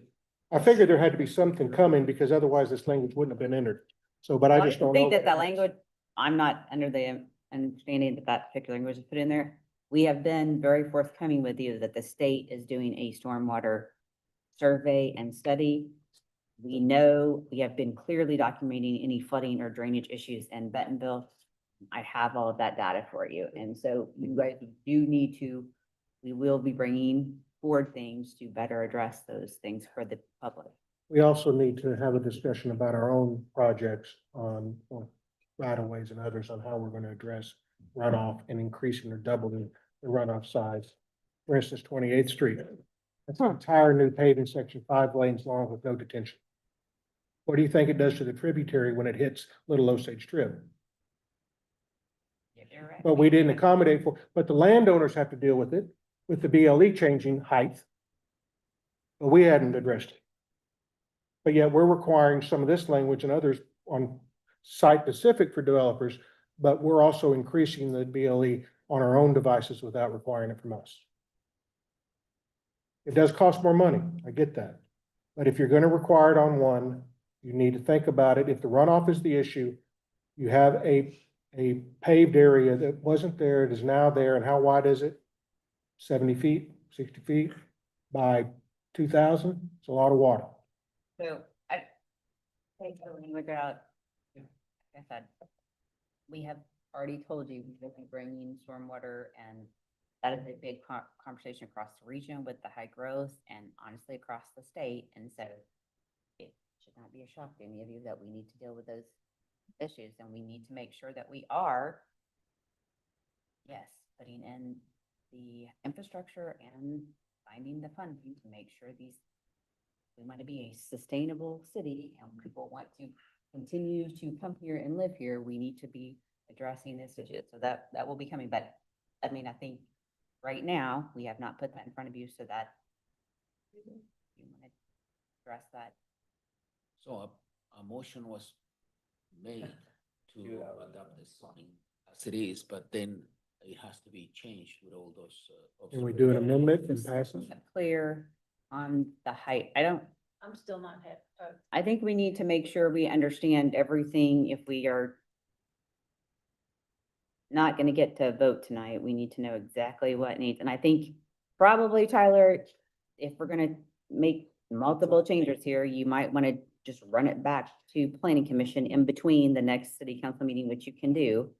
So I think what we would ask, because we've asked for multiple individual meetings with you and everything to try to address every concern. And so we still have some changes here. And so I would just ask that you give Tyler, I mean, Tyler's team has went so far above and beyond this that our consultant is no longer, they are finishing, like we have ran out of the hours with the consultant, and this team is bringing it to the finish line to try to accommodate everybody's need in this and how extensive we have done this. So what I would ask of you is that you give Tyler very clear direction of what we can all get to in this. Does that mean we need to show a hand on the height? I think that's a big Situation. deal. I want. So whether it's That- height or whether you want enhanced review or both. or- Correct, so that's clear. We need to I would appreciate. fix that or not? I'm for 10 stories. Do you want to say the heights? I think 10 stories is fine. Yeah, 10 stories is good. 10 stories. Stories, and I don't think we should require enhanced review. One. I like it. 10 stories. I think we do require it. We're all raising our hands. So how many for 10 stories? If it could get enhanced review, would you be for it? Well, the enhanced review's got to pass first. I would be. Okay, so how many would want an enhanced review? Okay, so it doesn't pass. How many want the 10 stories? Standard review on the blue sections that have been already reviewed for that height. So with, So that doesn't pass. With the magenta with enhanced review. so 10 stories allowable. But it has to come to this body to vote. So there's 4, it's a 4-4. And then the next time we come around, somebody will have a problem with 9 stories. 8 stories. Just gonna keep it So- the game. If it was 10 stories with enhanced review, how many would vote? That's all we could get. Listen, I guess I'd vote for it. Okay, That's- so That's the choice. if that's, I'm just trying to narrow down, Your choices are getting worse. well, yeah. Getting I later. don't want to complicate things, but you said 4, there's only 7 of them. Oh, well, then Perfect. then it passed. That's Look at it split, there you go, it passed, I like it. What passed, the Well, The 10-story was How for, about you make it very clear what, Do okay, you favor 10 stories? I- Is that what you said? first of all, Review, no enhanced? so there's four. If you look closely at it, it does back up to some single resident. I mean, I just spent a lot of time looking closely at it and it does. How long More has than that- just how the long brush has over.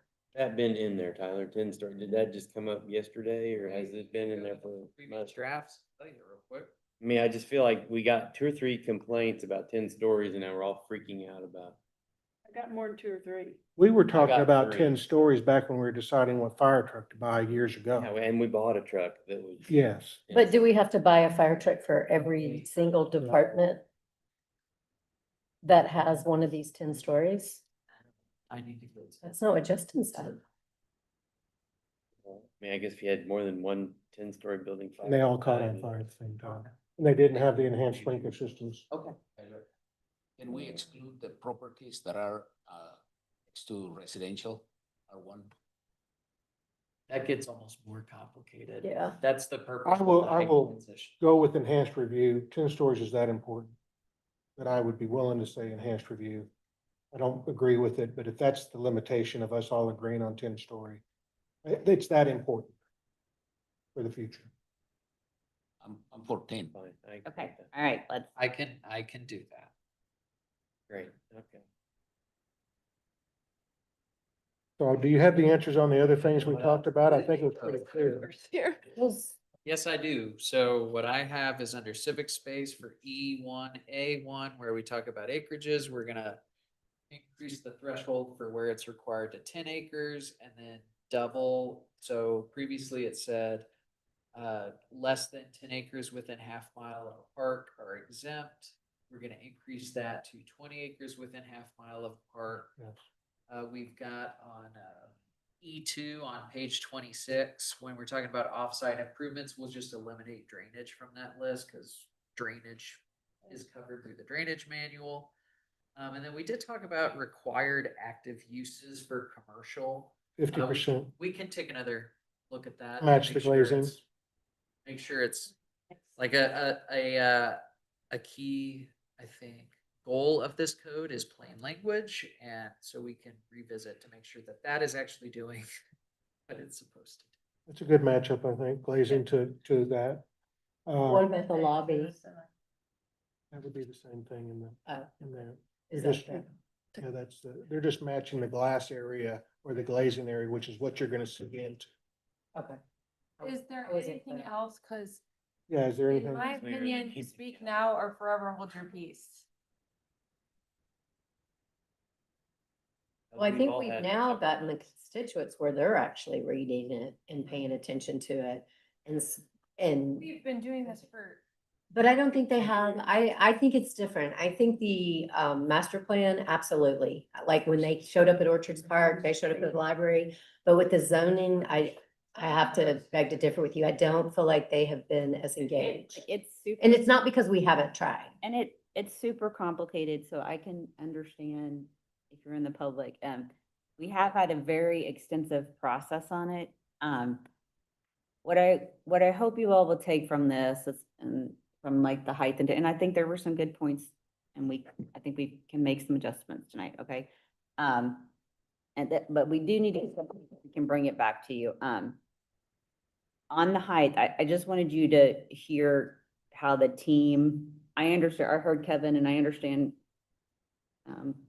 Kevin's frustration because he was on the steering committee and not, but they worked through the process on the height and they took into account what you can how you can get 8 stories currently in that process. And so it's complicated. And so I can understand from the public too. I hope what we just got to here was listening to all of that in a compromise. So I'm gonna say, Tyler repeated those things. We're gonna go work on those things. I think in the interim, I would just take it back to planning commission, show them the things that you're doing, and then it'll come back to city council at the next meeting. That's, all right. Small question on performance guarantees. Yeah. It's been changed to where now it's not based on the contractor's cost, it's based on the city's cost. I'm not sure how you can rein that in depending on the city's cost. And there's a 10% charge as well, I thought code did the city's. only cost. on the maintenance, not the performance. Let's look at it. real quick. Um, I could be wrong. But I believe the performance in here now states that, the performance guarantee of offsite improvements must now include a 10% administrative fee, and it's also at the city's pricing, not the contractor's pricing. Page is that on, Bill? This is my outline, I'm sorry. I don't know. It's Okay. in, It's probably in Article 7, which is where we talk about timing of improvements, performance guarantees. Let me see here. the only question I have is and maybe I can sum it up. Those are all liabilities that are still held against you. And you have to be able to get a note for that. So those are liabilities that keeps you from financing other things. And I'm so, not sure where the 10% admin fee came from. If you could tell me or send me like what. sure, I'll be happy to. 'Cause Um, I don't. And I would like to merge, Election, I don't remember that being there, but. and if we could check with legal, I've had several requests from institutions. Can they just do one LOC for the performance that automatically reduces to the maintenance amount instead of having to reissue another LOC, have the additional liability and then wait for the other one to come back? Can we just do a you're nodding your head back there. You understand what just say, okay, here's my performance LOC, the original, and at the point that the site is accepted, and this will automatically turn to a maintenance fee at the new required amount. And that could be done automatically instead of having to reissue another LOC for the maintenance at the reduced amount, and then wait on, because they can't release that liability from the developer until they actually get the physical copy in their hand. So if it's going to be simultaneous, it could be simultaneously just in one document. And maybe we could look at that in the future. It doesn't have to be in the code, but if we could, I think a single LOC document that would take care of performance and the reduction for the maintenance. So that doesn't have to be redone or gone back to the bank for another I can't LOC. remember. I feel like we had a conversation on there. There was some legal, we can revisit with legal on that. Yeah. Okay. I see what you're Did talking change about, anything Bill. in the We code? did increase the amount of the offsite of the performance guarantee, but the old code did say it's 100% of what it would cost the city to complete the improvements. So it was city cost, the amount increase, but we can look at that, Bill. Yeah, we give an engineer's estimate, which I guess they've been accepting, but I don't know what the city pays for services. I know it's larger than we pay. So I don't know what amount they'll be requiring, but whatever it is, I would prefer to be able to use a engineer's estimate that is more to your peers than it would be only to the city cost. I'm all in favor of simplifying the code and reducing the requirements because all of that will end up in less cost for the development and less cost for operating the. They charge me points every time I get a letter of credit and they add it to my liability. And because of that, I'm very appreciative of all the comments that you have made today in this respect, Bill. Thank you. We just need to make sure, because I will tell you, a lot of costs come onto our taxpayers when we have to take care of things if things don't get. And so I'm just saying the performance bond is important. We need to look at that and make sure it's calculated correctly. So there is a reason why we have that in there. No, I'm not suggesting we get rid of the Make sure that performance we bond. I'm just saying it's this one document and simultaneously can be shifted to the maintenance bond, which is a lot of the areas that people may not follow up on taking care of their maintenance. Simplification of it. Yeah, it's just one document clarifying that you can be used for both at the time that the trigger hits. Just saves everybody time and the banker aggravation. And some points. We'll visit with the legal on that and just make sure that. I appreciate everybody's patience this evening. Okay, so we're going to table, I guess, we need a vote to table and make the changes and bring it back. Is that what I move we table this agenda item until the next meeting. You withdraw the previous motion. Give it that, Nick. I remove Yep. my original motion. Fine. But it's gonna come back in 2 weeks, not 30 days or a month, or we're gonna make sure it happens. Councilmember There's Acree no other questions. stated for the next council meeting, which is April 14th. Tyler, what's the easiest way for our constituents to review this? Here's what I can do. I can work with DPC on doing a new post on the Plan Bentonville website as to, similar to what we did when we adopted the land. We can do that. Okay, thank you. So send them to the, planbentonville.com. Yes. Okay. Isn't the- That would Anyone be who is registered for that will get a notification. good. But isn't it currently on our website? Correct. So can we just direct everybody to our website? You know, is it? I'm not sure. Go to the There's a web. link on there that you can click on. It's right on there. First thing up. It can be a very basic on that site. Show. Notice. Just make it more noticeable and just. Consideration of the code on this.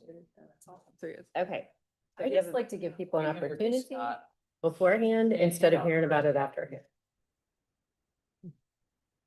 What else do we have, Mayor? Okay, so we have a motion. We have a motion and a second. They vote all in favor? Any opposed?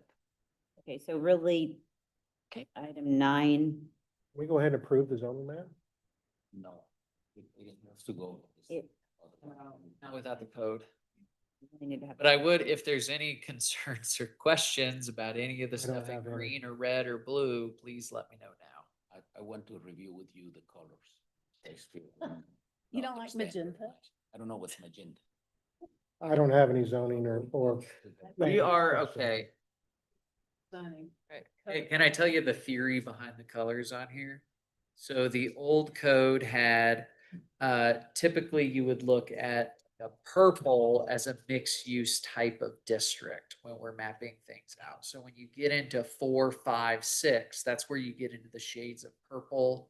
The 3s and the R1, that's where they're the much lighter shade and the yellow. That is something we have talked about. Maybe we look at the colors on this thing, like.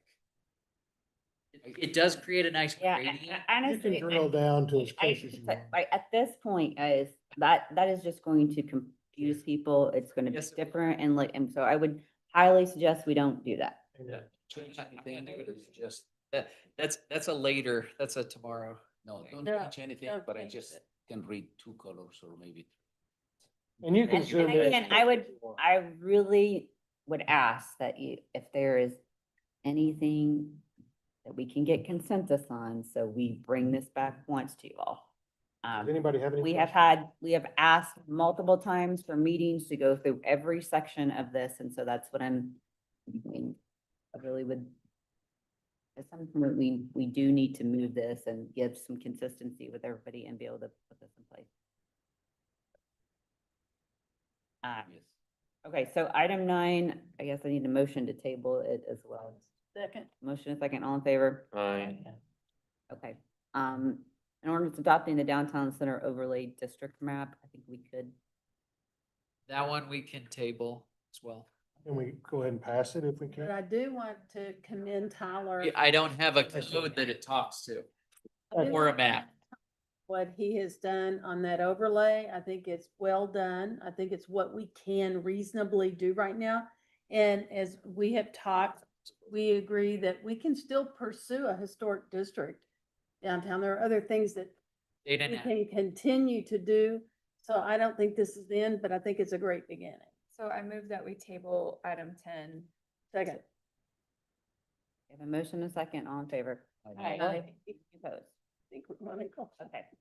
I get a motion to adjourn us So from the moved. formal voting, and then we have Make a one, motion to rest adjourn. yeah. We do have one person signed in for after, Oh, bless you, first day. I'm not sure, is Think he gets Eric? out. I'm saying that, is that?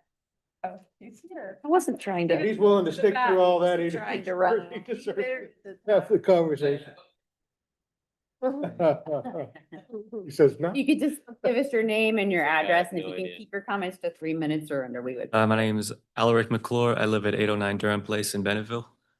I wanted to talk about the momentary. They have lots of low frequency noise pollution. They have speakers pointed at my apartment area that are taller than me. There's a, what is it called? There's a decibel limit. That doesn't apply to the hertz. You already talked about that. It travels for everything. You can't hear the music at all. It's just a loud booming sound, like a banging sound that travels in the bass. It travels through the walls, everything. You can't get rid of it. And it's a violation of the World Health Organization's recommendations. It's not healthy at all. I can't sleep. It raises your heart rate even if you're not aware of it. There's been times that I've just blocked it out and then in the middle, just sitting down like, why is my heart rate so high? And then I say, oh yeah, it's that sound. It's not good for my health because there's been times I've not been able to sleep, which that would negatively affect my development in when I should have been when I was growing. I'm still am, I guess, but that's very bad.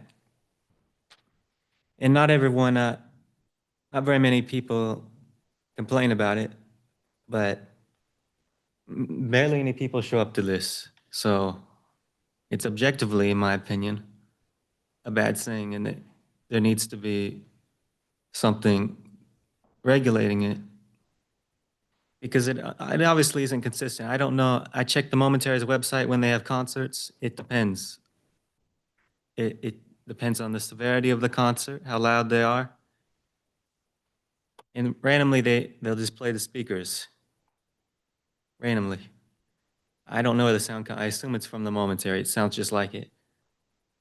And so yeah, it's bad for my cardiovascular health and everyone else around me if they acknowledge it or not. It's sleep disturbance. It can cause birth problems. It can cause all kinds of indirectly health defects. And it's been going on for like 10 years. That's all. Thank you. Thank you for bringing it.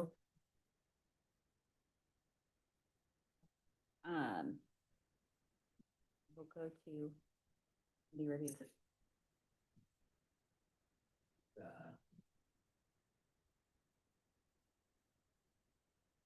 The library had an excellent quartet, a string quartet, do a musical presentation of classical music. It was fantastic. It was students from high school that came and did the presentation. It had quite a crowd over there, not thousands, but a good number of people who wanted to hear the concert. It was the most distinguishable situation that happened in my. Sorry, I missed it. That was nice.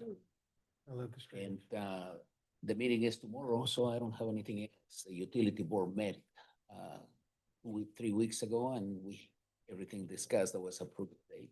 Thank you. I don't have anything. I don't have anything. State of the City and Volunteer Appreciation Night Thursday at Rockford from 6 to 7. We do have Jared Wiley with RDOT. I mean, he'll be our featured interview. So Thank you for the reminder. very nice to him because we need RDOT to. Yeah. Lots of things. And we're very appreciative he's coming in. So, Say 6 o'clock. yes, Starting at it's, 6 p.m. the doors open at 5:30, 5:36, sort of networking, and then, the program will start at, 6. And then on Saturday, it is the half marathon. I am setting up a cheer booth because I'm not running. So if you want to hold signs welcoming runners from across pretty much all 50 states and several countries, we will be at a little inlet there, on Orchards Park, on J Street, on the west side of Orchards Park. And we'll be the welcome to Bentonville. We're glad you're here. So if you want to make a sign, I have some suggestions for some sayings for signs, just to be nice. And the half marathon is one of our signature events, and it does expose a lot of people to our city. So be nice. So Be nice. nice. Come out, cheer them on. We have a few city employees, I think, that are actually running the half, and so they would like to be cheered on, so we'll do some cheering for them as well. So if you would like to do that. So it is 6:45. So we have mile 1. So we Might can. not be good, but we'll be there. 6:45 to 8:45. Because I want, you need to park at that, at the parking garage there at the museum. You can possibly do that gravel parking lot. But we'll need to get the race all the way through there so you guys can leave. So I would plan from 6:45 to 8:45. Okay. Um, Saturday. Park before that, so you're not. Yes, Don't yes, get you drunk, definitely park need you to be there off by, the you road. need to be at the booth by 6:45 and park so that, because the race starts 7. Just if you guys want to do that, I'd love to have you. So. Is it gonna rain, Mayor, or is it gonna be? Well, so I don't know.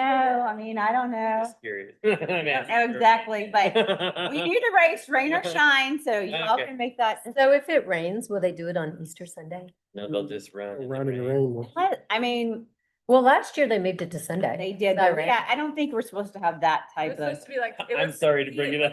I have ran it in the sleet Yeah, it and was- snow, and so unless it's a flooding, what happens when we had to move it, it was a flooding, like the rain was so heavy. I don't think it's called for quite that. That storm event. So along that line, David indicated this afternoon, we have 5,100 people registered, which is a new record. Dang. 44 states, new record, and 3 countries.